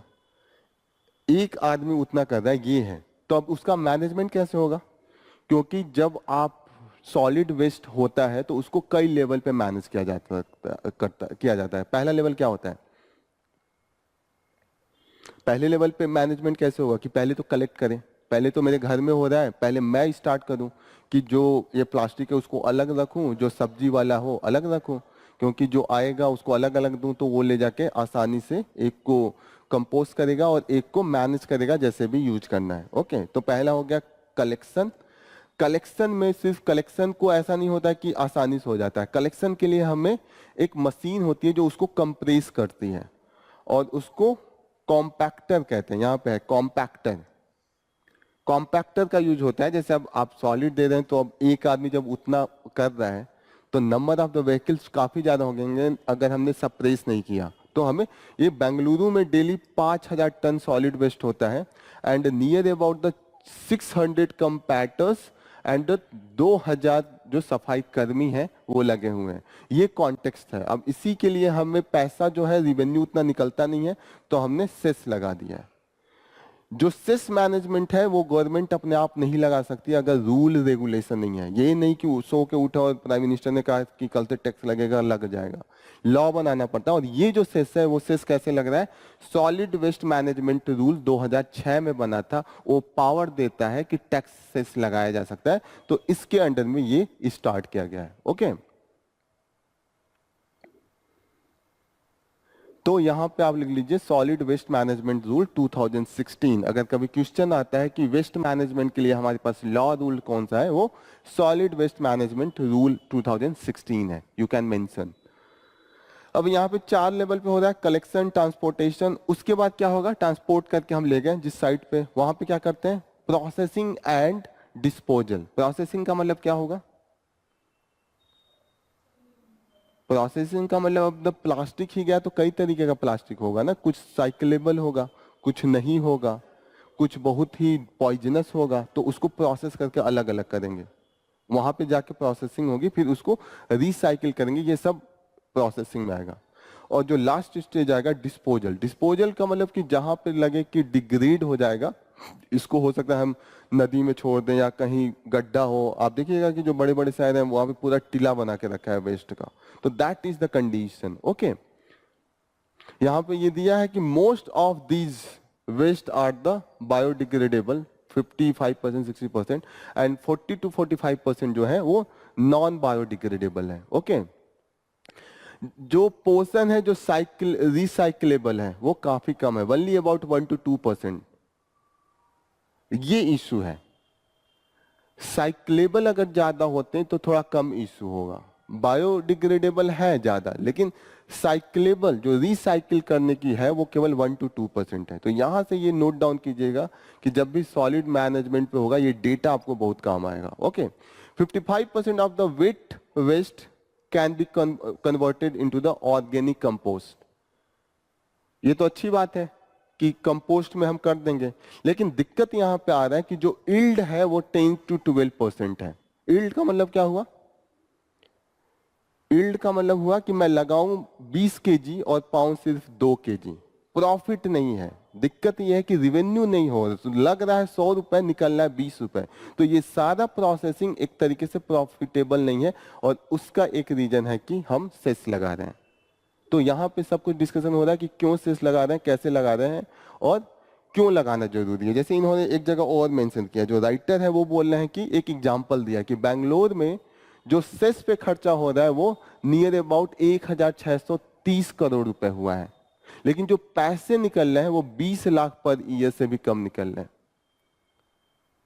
आर यू गेटिंग ना, कि वेस्ट में जो मैनेजमेंट है, पैसे बजट बहुत ज्यादा है, लेकिन उससे जो रिसाइकिल करके हम प्रोडक्ट बना रहे हैं या कंपोस्ट करके हम जो भी बना रहे हैं वो बहुत कम है, रिवेन्यू आ ही नहीं रहा है। ऐसे केस में क्या है कि वहां पे हमें सेस लगाना की जरूरत पड़ रही है, और छोटे शहरों में तो 1 रुपया भी नहीं निकलता है।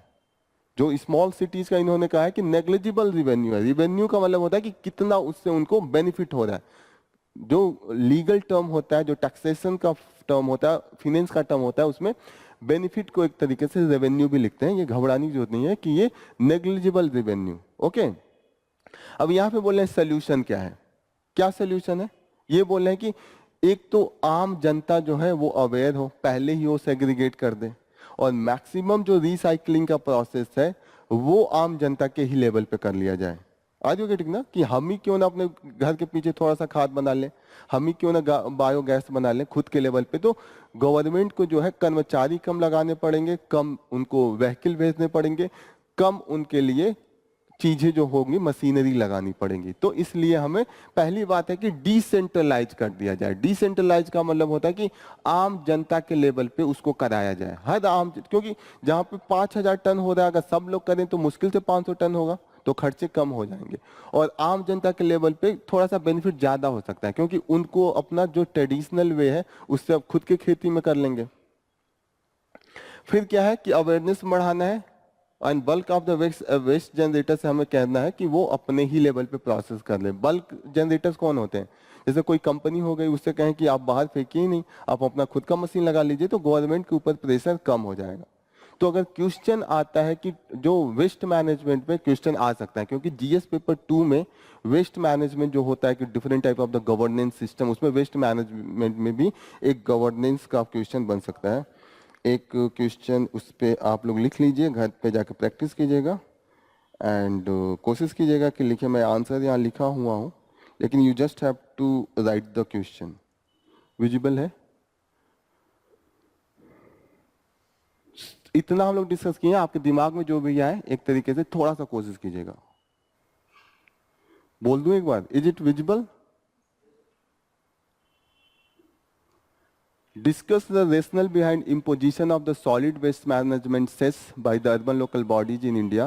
How can these funds be effectively utilized to improve the solid waste management services? क्या अप्रोच रहेगा? पहले तो आप केस स्टडी बता सकते हैं कि बेंगलोर में ये हालत है, फिर आप आगे क्या क्यों आएंगे, आगे आप देखेंगे कि लिखेंगे कि कितना जनरेशन है और कितना इफेक्टिवनेस है। लास्ट में आप जस्टिफाई करेंगे कि जो हमारे पास रिवेन्यू है वो बहुत कम है, और फर्दर आप इसको बोलेंगे कि इसका सही तरीके से अगर यूटिलाइज किया जाए तो ओवरऑल जो वेस्ट जनरेशन है उसको भी कम कर सकते हैं, और उसका जो निगेटिव इम्पैक्ट है, जैसे वेस्ट होता है उसका बहुत निगेटिव इम्पैक्ट है, नदियां खराब हो जाती हैं, हमारे वहाँ जो पानी पीने का होता है, वह हमारा जो वाटर है वो कंटेमिनेटेड होता है, तो बीमारियां बहुत होती हैं। तो जब हमारे ऑल दिस थिंग वाटर से रिलेटेड है, और जब भी वेस्ट मैनेजमेंट हम नहीं करते हैं तो इन्वायरमेंट पोल्यूशन होता है, जो नंबर ऑफ स्पीसीज है उनके अंदर में ही वो होने लगता है accumulate, and that's why solid waste management is very important. तो ये अप्रोच रहेगा।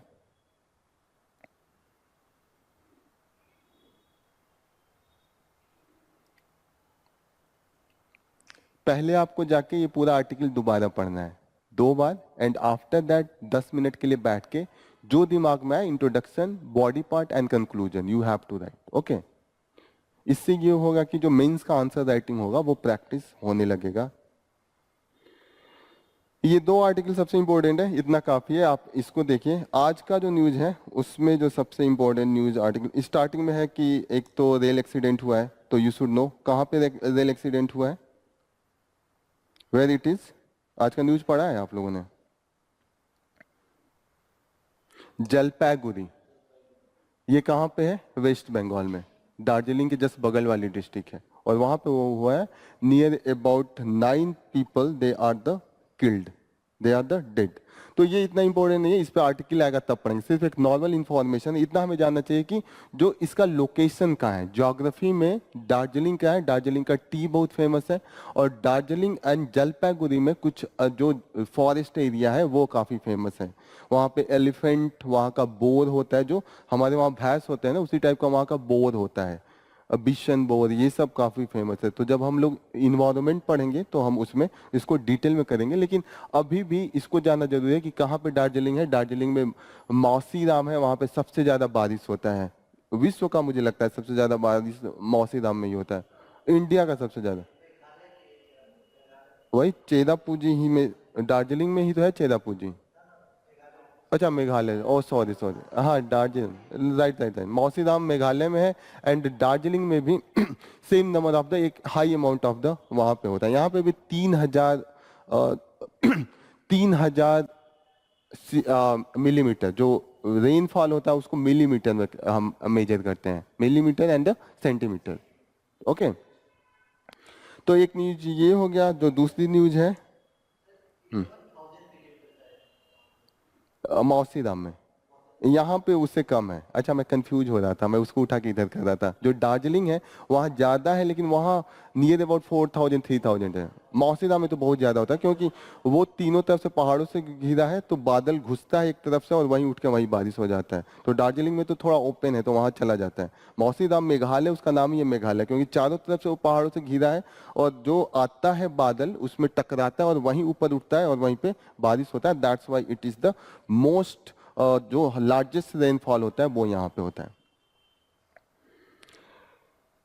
सेकेंड न्यूज है कि ये हमारा यूएस में जो सिख एक्सट्रीमिस्ट हैं जो खालिस्तान की मांग कर रहे हैं वहां पे एक टसल चल रहा है, इंडियन ऑफिशियल है वो उनको किल करने की कोशिश कर रहे हैं, और जो वहां की लोकल गवर्नमेंट है वो चाहती है कि कि बाहरी देश आके हमारे नागरिकों के साथ इंटरफेयर न करे, क्योंकि they are the citizen of the US and the Canada.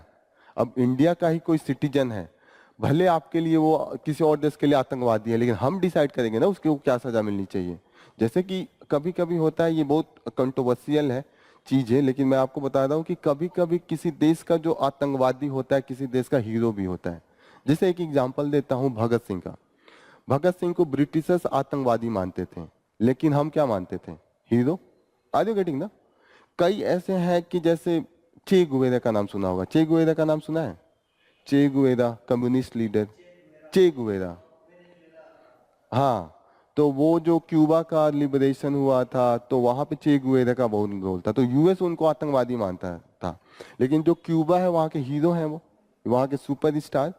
तो ऐसे ही कई सिटीजन्स के साथ होता है। आप कह रहे हैं कि आतंकवादी है तो वो कहेगा प्रूफ लाइए, दूसरा वाला कहेगा नहीं आतंकवादी है, हमारे वहां का डिमांड कर रहा है, तो आपको प्रूफ देना पड़ेगा ना। तो ऐसे देशों में टकराव होता है। जैसे हम चाहते हैं, हमें पता है कि सिख सिख वो खालिस्तान की डिमांड हो रही है, तो इस पे काफी आर्टिकल है। तो ये जब इंडिया और यूएस का रिलेशन होगा तो उसमें आप मेंशन कर सकते हैं कि जो सिख एक्सट्रीमिस्ट है उसको लेके हमारे रिलेशन में थोड़ा सा टसल आ जाता है।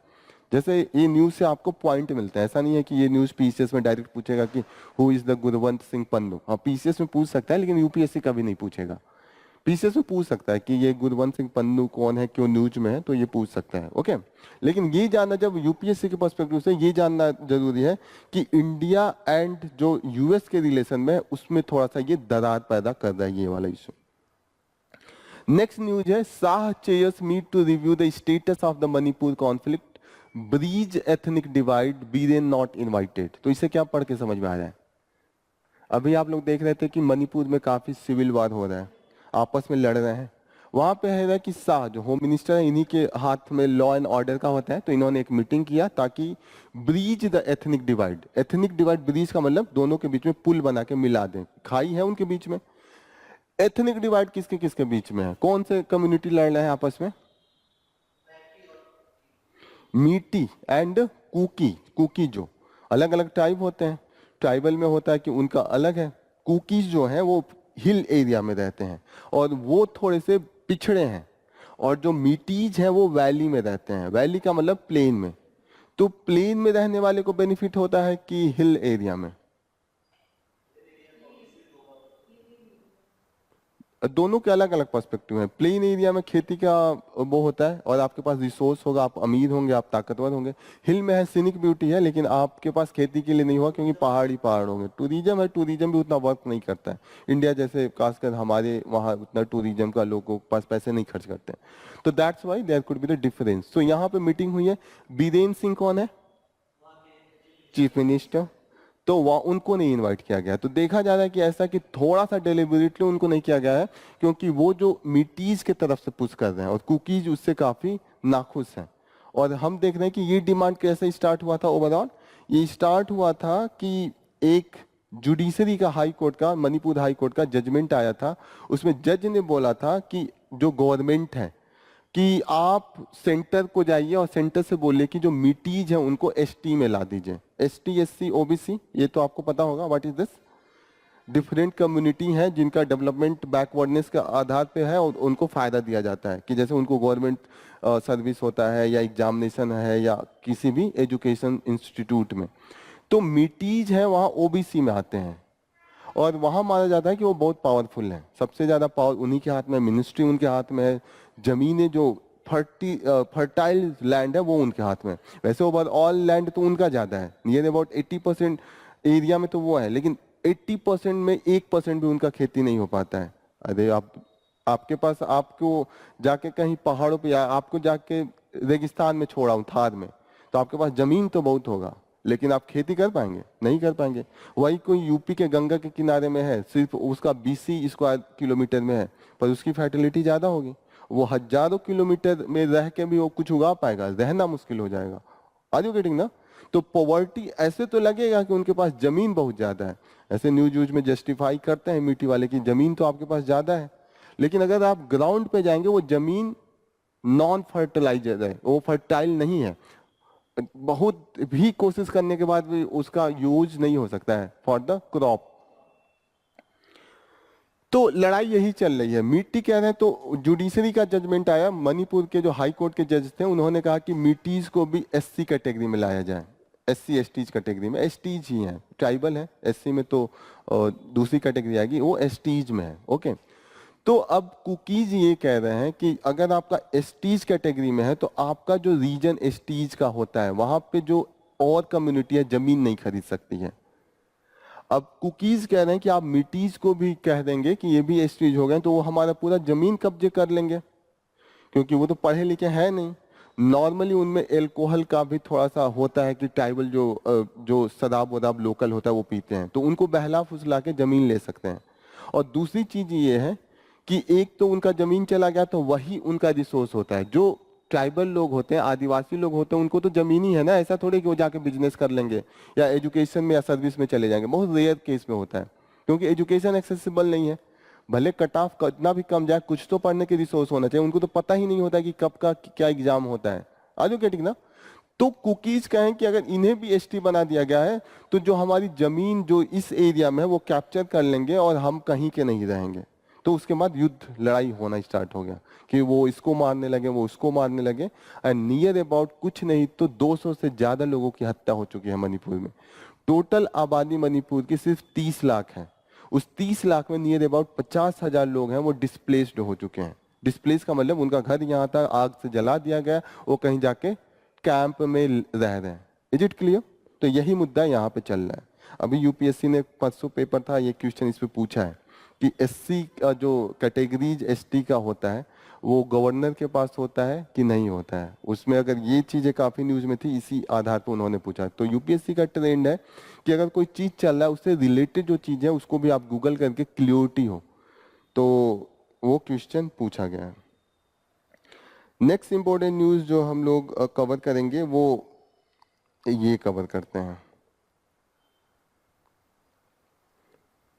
Superstition claims life of an infant in Tamil Nadu, grandfather arrested for the murder। तो ये कहाँ पे यूज कर सकते हैं? सोसाइटी में ये यूज कर सकते हैं। जो सोसाइटी का जीएस पेपर 1 है उसमें सोसाइटी है, वहां पे होता है कि ये इनका एक पोता था, पोता भी हाल ही में पैदा हुआ। इन्होंने ऑलरेडी काफी लोन ले रखे थे अपनी बेटी का शादी करने के लिए, उसी बेटी का इनका बेटा हुआ था। अब किसी ने कहा कि वो बेटा जिस मंथ में पैदा हुआ वो उस मंथ को जो तमिल कल्चर है उसमें सही नहीं माना जाता है। उसमें माना जाता है कि कुछ अशुभ हो गया, ओमेन। यहाँ पे लिखा है कि that is considered as the omen. Okay, यहाँ पे ऑलरेडी लोन था एंड इनकी डॉटर का वेडिंग करने में हम जानते हैं कि पैसे काफी लग जाते हैं। अब इन्हें किसी ने बोल दिया कि ये जो पैदा हुआ है बैड ओमेन में हुआ है, मतलब अशुभ मुहूर्त में हुआ है। तो इनकी फैमिली पे चिथराई जो है वहां मंथ लोकल भाषा में बोलते हैं, और वहां का जो चिथराई मंथ में कोई भी काम होता है उसको अशुभ माना जाता है। तो अब इनको किसी ने बोला, फिर वो उस पोते को ले जाके सब सो रहे थे, किसी जो होता है ना वो ड्रम बड़ा सा, उसमें डाल दिया, बंद कर दिया, फिर वो डेथ हो गई। बाद में उन्होंने कहा कि मुझे लगा कि इसी के कारण सारा दुख होता है। तो एक तरीके से जस्ट एक एग्जाम्पल, हम कभी सोसाइटी का या एथिक्स का पेपर है उसमें ऐसा लिख सकते हैं कि ऐसी चीजें भी अभी भी होती हैं कि हम सुपरस्टिशन के नाम पे काफी कुछ बैड वो हम स्टेप ले लेते हैं। यहाँ पे एक न्यूज है कि Jagan's unmindful decision delayed Polavaram irrigation project Naidu. ऐसे पॉलिटिकल न्यूज है, एक लीडर दूसरे लीडर का क्रिटिसाइज कर रहा है, तो हमारे काम का नहीं है। लेकिन यहाँ पे बोले कि पोलावरम इरिगेशन प्रोजेक्ट, तो ये ज्योग्राफी का पार्ट हो जाएगा। जो अगर कहीं पे भी इरिगेशन की चीज होती है या कभी भी हम रिवर से रिलेटेड बात करते हैं तो that will be the part of the geography. तो ये किस रिवर पे है? पोलावरम इरिगेशन प्रोजेक्ट किस रिवर पे है?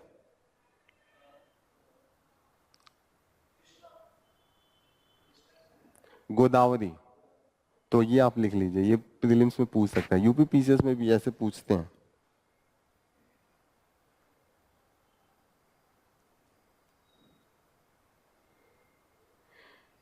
लिख लिया?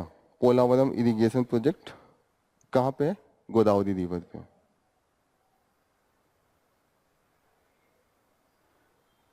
एनसीईआरटी को लेकर डिबेट चल रहा है तो ये इतना इम्पोर्टेंट नहीं है, बस डिबेट जानना चाहिए कि डिबेट चल रहा है कि ये बोल रहे हैं कि जो न्यू एनसीईआरटी आ रहा है उसमें आरएसएस का काफ़ी कुछ मटेरियल है and this is the main thing. Okay, RSS से इन्फ्लुएंस है, मतलब कि जो आरएसएस को अच्छा लगता है वही दिखाया गया है, जो आरएसएस को अच्छा नहीं लगता है वो नहीं दिखाया गया। कुछ चीज़ें बदल दी गई हैं, जैसे जो बाबरी मस्जिद डेमोलिशन है उसको हटा दिया गया ताकि बच्चे पढ़े ही नहीं तो जाने ही नहीं कोई बाबरी मस्जिद नाम का चीज़ था।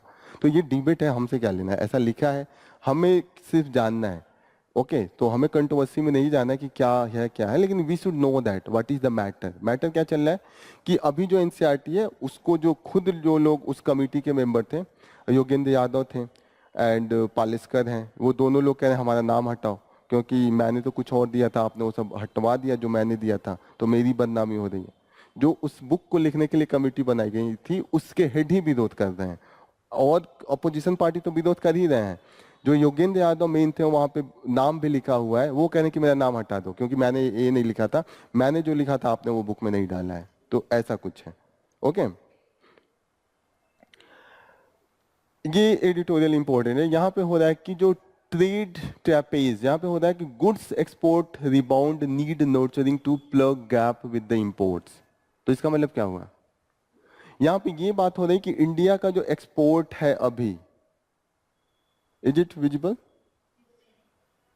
वो अभी हमने सुधार देखा है, लेकिन अभी भी जो हमारा ट्रेड डेफिसिट है, यहाँ पे बात हो रही है, हमें इतना डिटेल में नहीं जाना है क्योंकि ये मंथली बेसिस पे है, हमें ईयरली बेसिस पे जो इकोनॉमिक सर्वे आएगा उस पे देखना है। यहाँ पे ये है कि हमारा ट्रेड जो है वो सुधार हुआ है और ट्रेड सुधार होने से जो हमारा जो ट्रेड डिफिसिट है वो कम होने की जगह पे ज्यादा हो गया। तो ट्रेड डिफिसिट क्या है, पहले तो ये जाने, what is the trade deficit. Trade deficit, hmm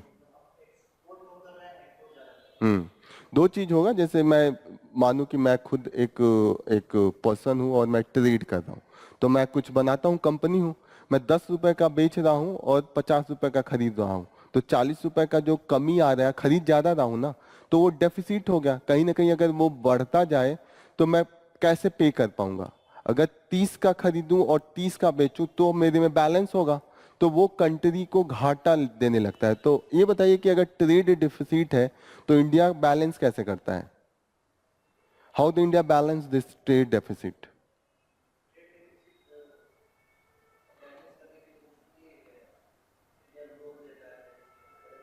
good, एक तो लोन हो गया और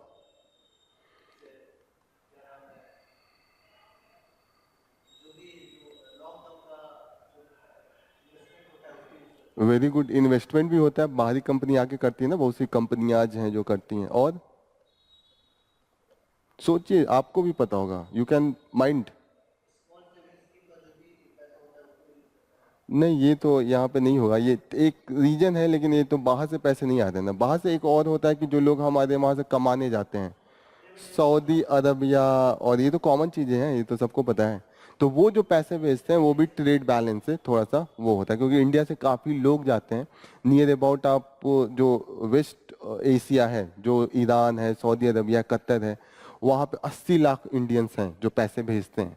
तो इसीलिए देखिएगा कि इंडिया का भी इंटरनेशनल फोरम पे हमेशा जो वेस्ट कंट्री, ये वेस्ट एशियन कंट्रीज हैं उनके सपोर्ट में हम बोलते हैं। इसीलिए हमें बोला जाता है कि जो इंटरनल पॉलिटिक्स है वो एक्सटर्नल जो हमारा रिलेशन है उसको ना खराब करते। जैसे नहीं, कभी कभी कम्युनलिज्म पे हम बात करते हैं, हिंदू मुस्लिम की बात करते हैं, तो वो मोस्टली मुस्लिम कंट्रीज हैं, तो वो ज़्यादा इम्पैक्टेड ना हो तो हम बाहर जाके कहीं ना कहीं उनका सपोर्ट लेने की कोशिश करते हैं। ओके, तो इंडिया का जो है ट्रेड डेफिसिट इन सबों से बैलेंस होता है, लेकिन अभी जो हमारा ट्रेड है काफ़ी ग्रोथ पे है, नियर अबाउट यहाँ पे देखिएगा कि 20 of the Indian top 30 export have the outperformed in the May, जो मई मंथ पिछला मंथ है उसका एनालिसिस दिया है, तो 20 इंडिया के जो टॉप एक्सपोर्ट है वहां पे आउट परफॉर्म कर रहे हैं। और मेनली जो घाटा है वो इसलिए लग सकता है कि हम हमेशा पेट्रोलियम को इंपोर्ट करते हैं, तो ट्रेड डेफिसिट जो होता है maximum import of the petroleum products, क्योंकि हमारे पास है नहीं, तो उसी का एक रीजन है। ओके, तो यहाँ पे इन्होंने फैक्ट दे रखा है, ये हमारे उतना काम का नहीं है।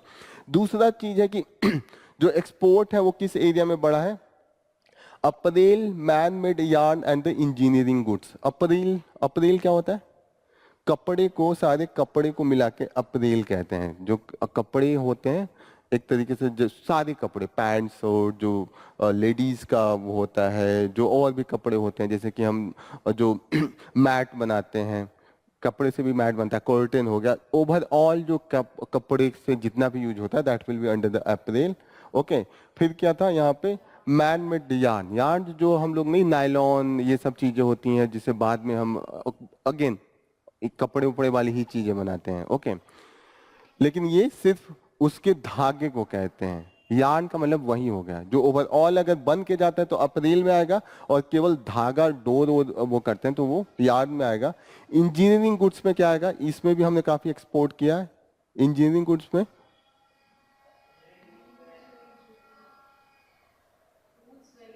गुड, हाँ, जैसे हम टूल्स कुछ भी, इसमें तो 50 टूल्स लगे हुए, ट्रांजिस्टर लगे हैं, इसमें डायोड लगा होगा, बैटरी लगा होगा, और भी कई मशीन्स होते हैं, कंप्रेसर होता है, लॉट ऑफ मीटर्स होते हैं, सब इंजीनियरिंग टूल्स में है। इसमें हमने एक्सपोर्ट ज़्यादा किया है, तो ये हमारे लिए अच्छी बात है। क्यों अच्छी बात है? क्योंकि ये एम्प्लॉयमेंट इंटेंसिव है। मतलब इसमें अगर 1000 रुपए का काम होगा तो 2 लेबर आएंगे। कोई कोई ऐसा चीज होता है जहाँ पे एम्प्लॉयमेंट इंटेंसिव नहीं होता है, जैसे कि सॉफ्टवेयर हो गया, वहाँ पे लाखों का बिजनेस होता है, 10 लोग चला लेते हैं, करोड़ों का बिजनेस 10 लोग चला लेंगे। लेकिन अगर आपको कपड़ा बनाना है, मोस्टली पीपल ज्यादा लगेंगे, यार्न बनाना है, पीपल ज्यादा लगेंगे। ओके, तो इसलिए ये अच्छी बात है। और मेनली जो हमारा घाटा लग रहा है वो स्पाइस शिपमेंट थोड़ा सा स्लो हो गया। अभी हमने रिसेंटली न्यूज में पढ़ा था कि कई कंट्रीज में हमारे जो मसाला एमडीएच है, एवरेस्ट है, उनमें कुछ ऐसा एलिमेंट पाया गया जो हेल्थ के लिए अच्छा नहीं था, तो उन्होंने बैन कर दिया था। और हमारा जो निगेटिव इमेज बना हुआ है कि हमने उसको अच्छे से चेक नहीं किया, तो इसलिए थोड़ा सा इसमें स्लिप किया है। अब हम इसके लिए क्या कर सकते हैं? Rising service export and the forex inflow from the global investment shell help offset the gap along with the import substitution effort। तो कभी अगर क्वेश्चन आता है कि import export and the trade balance को कैसे मेंटेन किया जाए, गैप जो है इंडिया बेच ज्यादा रहा है, बेच कम रहा है, खरीद ज्यादा रहा है। ऐसे कंडीशन में कैसे इसको बैलेंस किया जाए? सबसे ज्यादा हमें इंपॉर्टेंट है कि इंपोर्ट सब्सटीट्यूशन एफर्ट। जैसे हम आत्मनिर्भर भारत की बात कर रहे हैं ना, कि हम खुद चीजों को बनाएं, locals for vocals, vocals for the locals.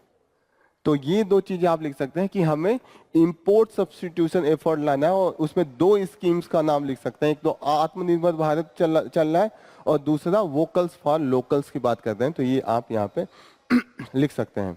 दूसरी चीज है कि फॉरेन डायरेक्ट इन्वेस्टमेंट है, उस पर हम लोग थोड़ा अच्छा माहौल दें, तो ज्यादा से ज्यादा है तो वी कैन राइट दैट। तो वे फॉरवर्ड जो होता है, आंसर का जो आप इंड करते हैं, हमेशा कोई सजेशन देते हैं अच्छा सा, ताकि एग्जामिनर को अच्छा लगे। ओके, नेक्स्ट न्यूज जो हम कवर करेंगे that will be the negotiating for the peace. तो ये नेगोशिएटिंग फॉर द पीस क्यों हो रहा है, किस कॉन्टेक्स्ट में है?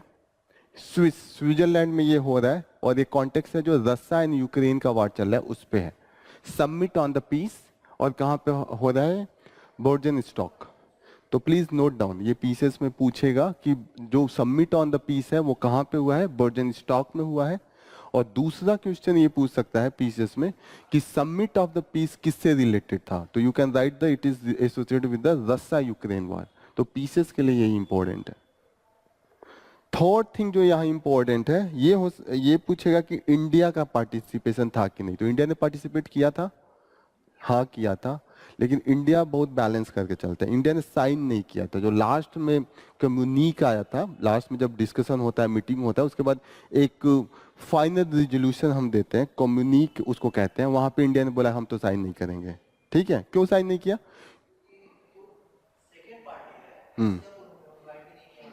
या वेरी गुड। हम्म,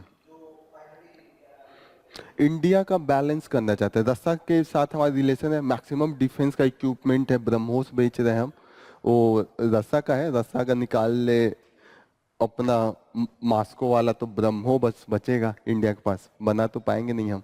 तो इंडिया की डिपेंडेंसी बहुत ज्यादा है। अभी भी कितना भी हमने यूएस से खरीदना स्टार्ट किया है, इजराइल से खरीदना स्टार्ट किया, फ्रांस से खरीदना स्टार्ट कर दिया, फिर भी नियर अबाउट 50% से ज्यादा जो हमारे वेपन्स है, जैसे सबमरीन होता है ना, जो वाटर के अंदर रहता है, मिसाइल छोड़ता है, सबमरीन्स, वो रशियन बिल्ट हैं। जो मैक्सिमम हमारे जो वेपन्स हैं अभी भी वो रशियन बिल्ट है, उन्हीं की टेक्नोलॉजी हम सिर्फ चलाते हैं। तो कहीं ना कहीं हमारी डिपेंडेंसी रस्सा पे, रस्सा से हमने अभी तेल भी सस्ता खरीदा, तो हम रस्सा के विरोध कैसे जाएंगे। रस्सा इतना स्ट्रांग है, जब 1971 में इंडिया पाकिस्तान का वार चल रहा था और उसके बाद बांग्लादेश जब बना, तो यूएस का जो सबसे बड़ा नवल फ्लीट था वो हमारे बे ऑफ बंगाल में खड़ा था इंडिया पे अटैक करने के लिए। 1971 का युद्ध पता है, इंडिया पाकिस्तान के बीच में, जो जिसके बाद बांग्लादेश बना था। तो उस समय इंडिया ने 13 दिन में वो युद्ध जीत लिया था। और उस समय पाकिस्तान हुआ करता था ये ईस्ट पाकिस्तान, जो बांग्लादेश आज का है वो ईस्ट पाकिस्तान था, और यूएस मित्र था पाकिस्तान का। तो यूएस का जो सबसे स्ट्रांग नवल फ्लीट था वो वेस्ट बंगाल में ये बे ऑफ बंगाल में आके खड़ा था इंडिया में अटैक करने के लिए। रस्सा उनके जस्ट पीछे अपना नवल शिप लाके खड़ा किया कि आप अटैक करेंगे तो हम आप पे अटैक करेंगे। तो इतनी गहरी दोस्ती है, इस गहरी दोस्ती को देख के हम हमेशा एक रस्सा का सपोर्ट मतलब रहता है। भले हम बैलेंस करते हैं यूएस के साथ, लेकिन जब रस्सा का, अब ऐसा नहीं है कि रस्सा का हम हमेशा फॉलो करते हैं, कई बार हमने अपोज में भी किया, लेकिन ये है कि बैलेंस कर देते हैं। हमारा जैसा अब गए तो ये तो रस्सा के खिलाफ हो गया, लेकिन वोट नहीं किया तो रस्सा के सपोर्ट में हो गया। आर यू गेटिंग ना? तो इंडिया बैलेंस करता है। इंडिया को अब यूएस से भी बनाना है, फ्रांस से भी बनाना है, इजराइल से भी बनाना है, इजराइल से भी हमारे वेपन्स आते हैं, तो हम बैलेंस करते हैं। तो इंडिया जो होता है वो नॉन अलाइनमेंट जो हमारा पॉलिसी है उसको फॉलो करते हैं। ओके, तो यहाँ पे यही दिया है कि इंडिया, इसमें और डेटा दिया है कि 90 कंट्रीज थे, 82 ने वहाँ पे साइन किया है और बाकियों ने नहीं किया, उसमें इंडिया का भी है। ओके, यहाँ पे है कि किस टॉपिक पे मेन बात हो रहा था, न्यूक्लियर सेफ्टी की बात हो रही है, क्योंकि रसा के जो पुतिन साहब हैं वो तो कह रहे हैं कि हम न्यूक्लियर वेपन का भी यूज कर लेंगे जरूरत पड़ा तो यह है कि न्यूक्लियर सेफ्टी, फूड सिक्योरिटी, क्योंकि जो वहाँ की वो मिलिट्री है या जो आम जनता है वहाँ पे फूड सिक्योरिटी का इशू हो रहा है। दूसरी चीज हो रही है कि दुनिया में फूड सिक्योरिटी की इशू आ गई है, क्योंकि वहां से भी तो एक्सपोर्ट होता था। जो यूक्रेन है वहां से काफी कुछ डिपेंडेंसी थी अदर वर्ल्ड की, तो कहीं ना कहीं वो रुक गई है। और जब युद्ध होता है तो जो एक्सपोर्ट होता है, जो ट्रांसपोर्ट के जितनी भी मीडियम होते हैं वो तोड़ ताड़ देते हैं, कहीं ना कहीं अटैक ज्यादा होने लगते हैं, तो ये सब इशू है। थर्ड जो इशू है वो है कि जो प्रिजनर्स ऑफ वार हैं उनके साथ ट्रीटमेंट कैसे हो, अदला बदली हो, क्योंकि कुछ रसा ने यूक्रेन वालों को बंदी बना के रखा है और यूक्रेन वालों ने रसन को बना के रखा है, और कुछ तो इंडिया वालों में फंसे हैं, क्योंकि इंडिया को ले गया रसा और यूक्रेन में लड़ने के लिए, इजराइल में भी ले गए और पैसे के नाम पे हम चले जाते हैं। यहाँ तो इतनी बेरोजगारी है कि 20,000 का भी जॉब ढूंढना मुश्किल है। अब वहां पे उन्होंने कहा कि 1,20,000 मिलेगा, अब कौन नहीं जाएगा, भले जान का खतरा। उन्हें लगता है कि वो आम जनता कैसे वो कैलकुलेट करती है, उसे जॉब नहीं मिल रहा है, यहाँ पे बेरोजगार है, घर की स्थिति बहुत खराब है, उससे कोई कहे कि चलो थोड़ा सा लड़ लेना, थोड़ा सा जान का खतरा है, लेकिन अगर 12 महीने भी काम कर लिए तो 12 लाख हो जाएगा, यहाँ आके बढ़िया गाड़ी खरीद के चलाना अपना, तो आमदनी हो जाएगी। ऐसे कंडीशन में वो डिसीजन ऐसे होता है। ओके, तो लोग जा रहे थे, अभी इस पे भी एक आर्टिकल है, हम आगे डिस्कस करेंगे, उस पर एक पूरा न्यूज एनालिसिस है, उसको डिस्कस करते हैं, लेकिन उसको नेक्स्ट सेशन में करते हैं। ओके, फिर यहाँ पे शॉर्ट कमिंग्स जो इस पूरे सबमिट की थी। पहला था कि रस्सा को ही आपने इनवाइट नहीं किया। अरे रस्सा आता, आप समझाते तब तो। मेरे आप में लड़ाई है, इनको बुला के वन साइडेड इनका पक्ष रखा जा रहा है, तो वो मामला सॉल्व नहीं होगा। मैं कहीं और बैठ के गुस्सा आ रहा हूँ ना कि बोल लो मैं बताता हूँ, अब तो और नहीं खींचूंगा। जो बुला के समझाने पे दोनों पार्टी को, दोनों कॉम्प्रोमाइज करते हैं कि ठीक है आपने युद्ध किया, आप इनका जमीन पे बॉर्डर इधर कर दीजिए, आप बॉर्डर उधर कर दीजिए, आर यू गेटिंग ना, कि आप रीजनस ले लीजिए। तो ये सब शॉर्ट कमिंग्स है। दूसरी बात यहाँ पे है कि इंडिया जो है, अभी इंडिया का रोल यहाँ पे मेंशन हुआ है। ओके, यहाँ पे एक पीसेस के लिए इंपॉर्टेंट है कि जो G7 का आउटरीच समिट हुआ था वो इटली में हुआ है, तो ये आप पीसेस में पूछ सकते हैं, तो नोट डाउन कर लीजिए। ओके, जहां जहां लगे कि ये सब चीजें इंपॉर्टेंट है, यू शुड नोट डाउन। यहाँ पे मेंस के पर्सपेक्टिव से इंडिया को क्यों इतना इंपॉर्टेंस दिया जाता है, क्योंकि इंडिया जो ग्लोबल साउथ का लीडर है, ग्लोबल साउथ का मतलब जो डेवलपिंग कंट्रीज है, ग्लोबल साउथ उसको बोला जाता है, तो इसका लीडर है। The second thing is that the India रसा का क्लोज हमेशा रहा है, तो यही समझाएगा ना, मेरा जैसे मेरा आपसे लड़ाई है, मेरा कोई दोस्त ही आके समझाएगा ना कि इनसे थोड़ा सा दोस्ती कर लीजिए, क्या फायदा है लड़ाई वड़ाई करने से। तो जो उसका क्लोज है उसका तो इम्पोर्टेंस देना ही पड़ता है, इसीलिए इंडिया को काफी कन्विंस किया जा रहा था। Okay, India has consistently abstain from the every resolution जो रसा के खिलाफ था, यूएन में हो या तो सिक्योरिटी काउंसिल में हो, आईएईए में हो, ये हमारी एनर्जी की मेन, एटॉमिक एनर्जी की मेन बॉडी है, ह्यूमन राइट काउंसिल की हो, कितने भी जितने भी बॉडीज हैं सब में कहीं ना कहीं हमने उसको किया है। जो G17 के मेन कंट्रीज हैं, 7 कंट्रीज कौन कौन है लिखा हुआ है, याद भी आप कर सकते हैं। 4 जो ऐसे कंट्रीज हैं जो यूरोप के हैं और वर्ल्ड वार में एक दूसरे से लड़ रहे थे, France, Germany, UK and Italy, यही लड़ रहे थे ना आपस में। और दूसरा है कि कनाडा और यूएस, ये दोनों मित्र हैं। एक ही एक्स्ट्रा है, वो जापान है। सिर्फ आप जापान याद करें एंड वर्ल्ड वार 2 याद करें तो याद हो जाएगा। G7 याद करना मुश्किल नहीं है। ओके, जापान याद करना है। जापान ऐसे भी रसा का एशिया का वनली डेवलप्ड जो कंट्रीज था स्टार्टिंग में जापान था, तो जापान है। यूरोप के चारों जो आपस में लड़ रहे थे मिलके, फ्रांस जर्मनी आपस में लड़ रहे थे, इटली और यूके ये थे, फ्रांस और यू का दोस्त थे और इटली और जर्मनी वो दोस्त थे वर्ल्ड वार 2। ओके, ये क्लियरिटी आ गई। यही है overall United nation human right council के जो मेंबरशिप है 47 है, ये आप नोट कर सकते हैं। ये भी यूपीएससी में पूछ सकता है। इसका जो हेडक्वार्टर है वो जेनेवा स्विट्जरलैंड में है। एंड इसका जो इलेक्शन होता है, जो सेलेक्ट होते हैं, वो यूएन असेंबली में 3 ईयर्स टर्म्स के लिए होते हैं। That is important, so please note down this.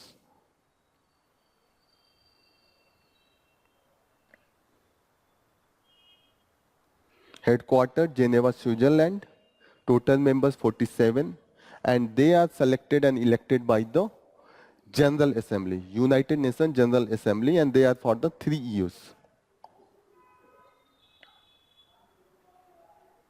Clear? Done?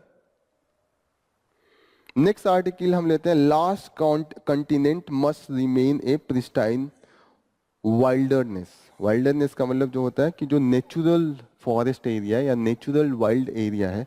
Wildness का मतलब होता है एक शुद्ध नेचुरल प्लेस। ओके, तो उसकी जो अभी तक एंटार्क्टिका अभी तक अनटचड थी, जो ह्यूमन टच नहीं किया था, वरना ह्यूमन हर जगह पहुंच गया है। हिमालय से लेके, रेगिस्तान से लेके, आर्कटिक से लेके सब हमने डिस्ट्रॉय कर दिया। अंटार्कटिका का टेम्परेचर इतना हाई था कि अभी तक वहां नहीं जा पा रहे थे, लेकिन अब क्यों जा रहे हैं? क्या क्या रीजन है कि अब जा रहे हैं?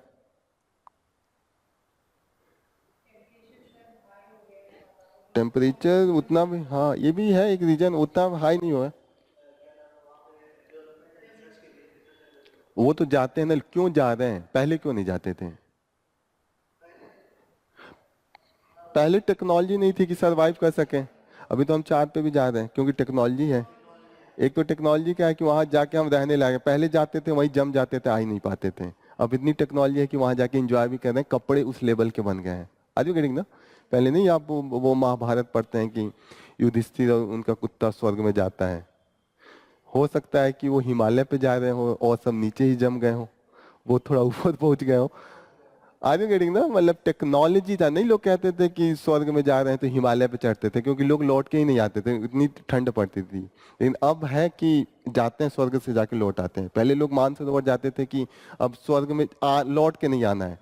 रियलिटी यही थी कि मानसरोवर जाते थे तो ये लोग मान के जाते थे कि आएगा नहीं, एकदम लास्ट स्टेज पे जाते थे।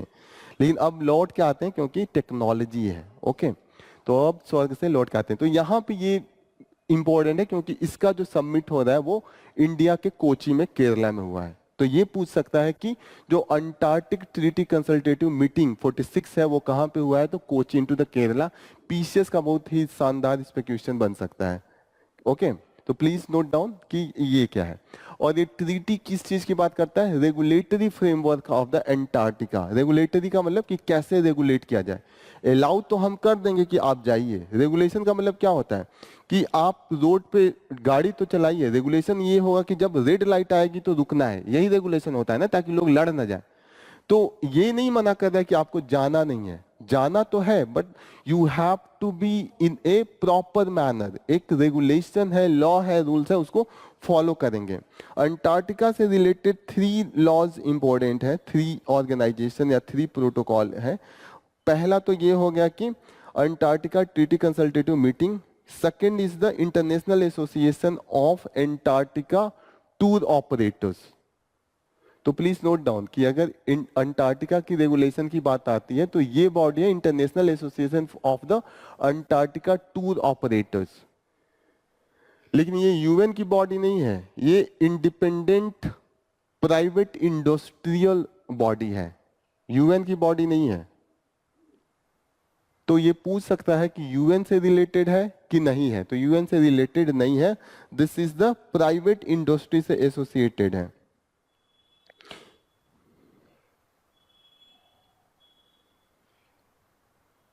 यहां पे दिया है this is the self regulatory industry body, ये लिख लीजिए, दिस इज, इसके सामने लिखिए कि this is a self regulatory industry body.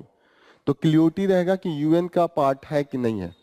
Okay, ये रेगुलेट करता है। और थर्ड थिंग जो रेगुलेट करता है वो है Madrid protocol, this is also regulating the Antarctica. यहां पे ये जो है वो मेनली करता है कि how there should be the environmental protection के लिए जो गाइडलाइन है वो मैड्रिड प्रोटोकॉल से है। तो अगर क्वेश्चन यूपीएससी और स्टेट पीसीएस दोनों में ये क्वेश्चन पूछ सकता है। स्टेट पीसीएस में सिर्फ एक वर्ड वाला पूछ देगा कि ये यूएन का है कि नहीं। यूपीएससी में 3 ऑप्शन दे देगा, तीनों को दे देगा, IAATO को भी दे देगा, जो मैड्रिड प्रोटोकॉल है इसको भी दे देगा, एंड अंटार्कटिका ट्रीटी भी दे देगा। पूछेगा how many of them are associated with the regulation of the Antarctica, are you getting the? और फिर वहां पे ऑप्शन आ जाएगा only 1, only 2, only 3, none। UPSC और स्टेट पीसीएस दोनों के क्वेश्चन इससे बन सकते हैं। Just you should be clear that the कि कौन किस एरिया में है। अब तीनों अंटार्कटिका के लिए हैं, अलग अलग चीजों को गवर्न कर रहे हैं। जो अंटार्कटिका ट्रीटी है ये क्या कर रहा है, ये बोल रहा है कि prioritize peaceful use and the scientific research. ये बहुत क्लियर है, वो कह रहा है कि साइंटिफिक रिसर्च करने जाएंगे तो आप क्या क्या करेंगे। टूरिज्म से रिलेटेड है तो IAATO हो गया क्योंकि टूर ऑपरेटर्स का है, और इन्वायरमेंटल प्रोटेक्शन के लिए हो गया मैड्रिड प्रोटोकॉल।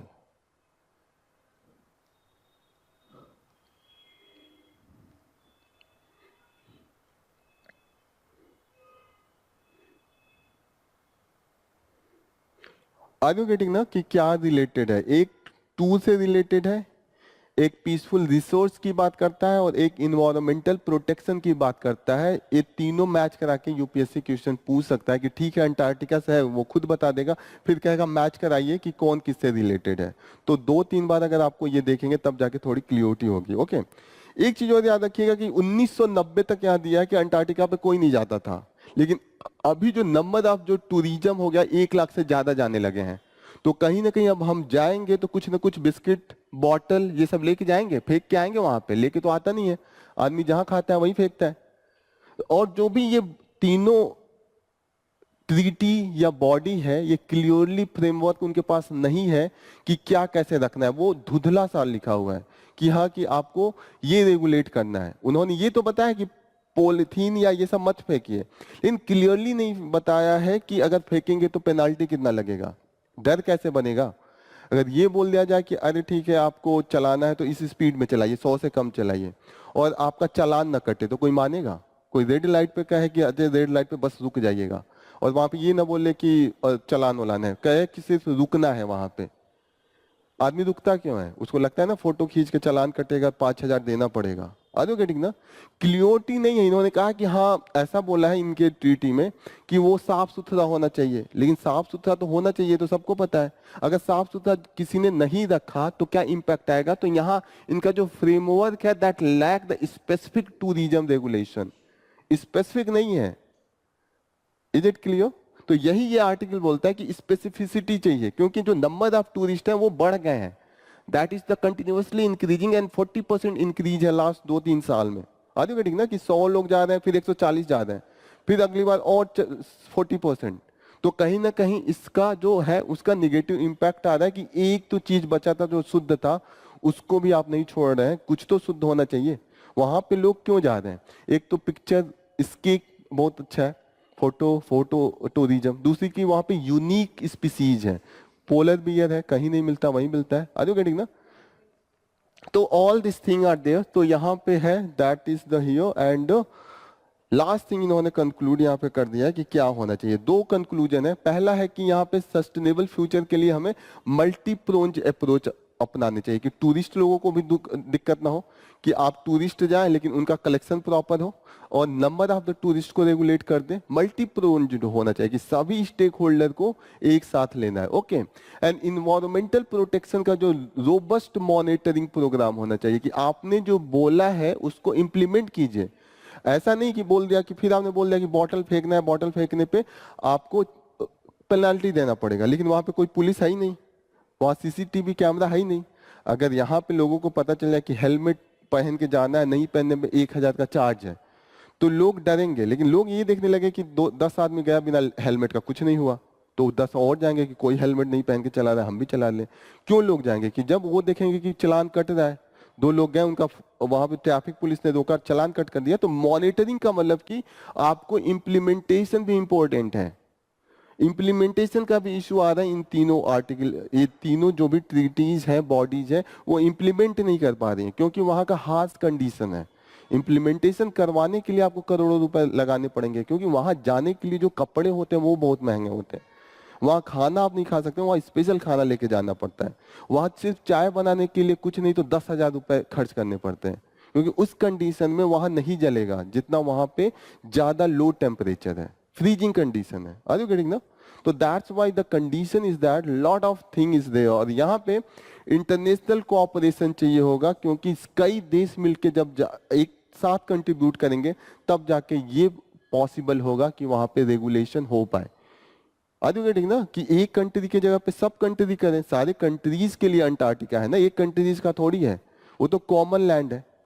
तो this is all about, you can write into the your conclusion. यहां पे हो सकता है जब भी मेंस का क्वेश्चन है तो ऐसे आप कंक्लूड कर सकते हैं कि मल्टीप्ल कभी भी मेंस का कंक्लूजन करना है, आपको कुछ नहीं कंक्लूजन याद आ रहा है तो आप हमेशा लिखेगा कि there should be the involvement of the all the stake holder.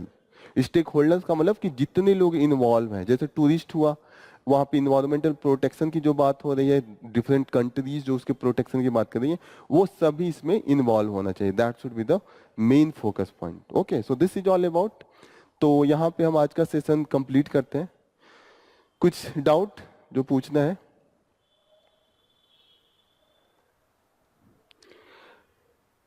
समझ में आया है जितना भी डिस्कशन हुआ है? आप घर पे जाइए, रिवाइज कीजिए, कोई दिक्कत होगा तो आप एक आंसर लिखिएगा और कल फिर से आप अपना डाउट पूछ लीजिएगा। ओके, थोड़ी देर के लिए आधे घंटे का मैम लेंगी सेशन हिस्ट्री का, सिर्फ ये इंट्रोडक्शन सेशन होगा। क्लासेस कल से स्टार्ट होंगी तो वो आधे घंटे का लेके सेशन लेगी। ओके, समझ में आ रही है चीजें ना? अगर कोई भी फीडबैक देना है तो you are open to give, कि हम अगर चीजें ऐसे चेंज कर दे तो आपके लिए ज्यादा इम्पैक्टफुल आएगा। ओके, अगर कोई भी फीडबैक यू फील दैट कि ये थोड़ी सी, जैसे हम अपने लेवल पे पढ़ा रहे हैं, we have the mind of the Delhi में पढ़ा रहे थे तो वहाँ का लेवल देख के पढ़ा रहे हैं। तो अगर कहीं पे हो सकता है कि कुछ इंग्लिश में वो हो रहा हो, मैं कोशिश कर रहा हूँ कि सिंपल इंग्लिश रखें और मैक्सिमम हिंदी भी यूज करें जहाँ पे हो सके।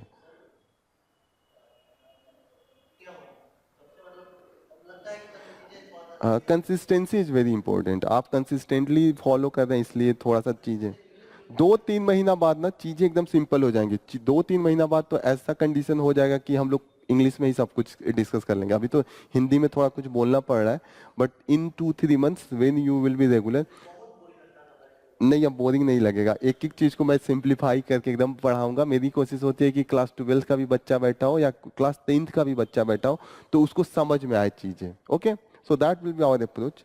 कल फिर से करंट अफेयर्स लेंगे और क्लासेस हिस्ट्री की, पॉलिटी की, ये भी धीरे धीरे आगे बढ़ेंगे। Okay, just give me 3-4 minutes, ma'am आके स्टार्ट करती हैं।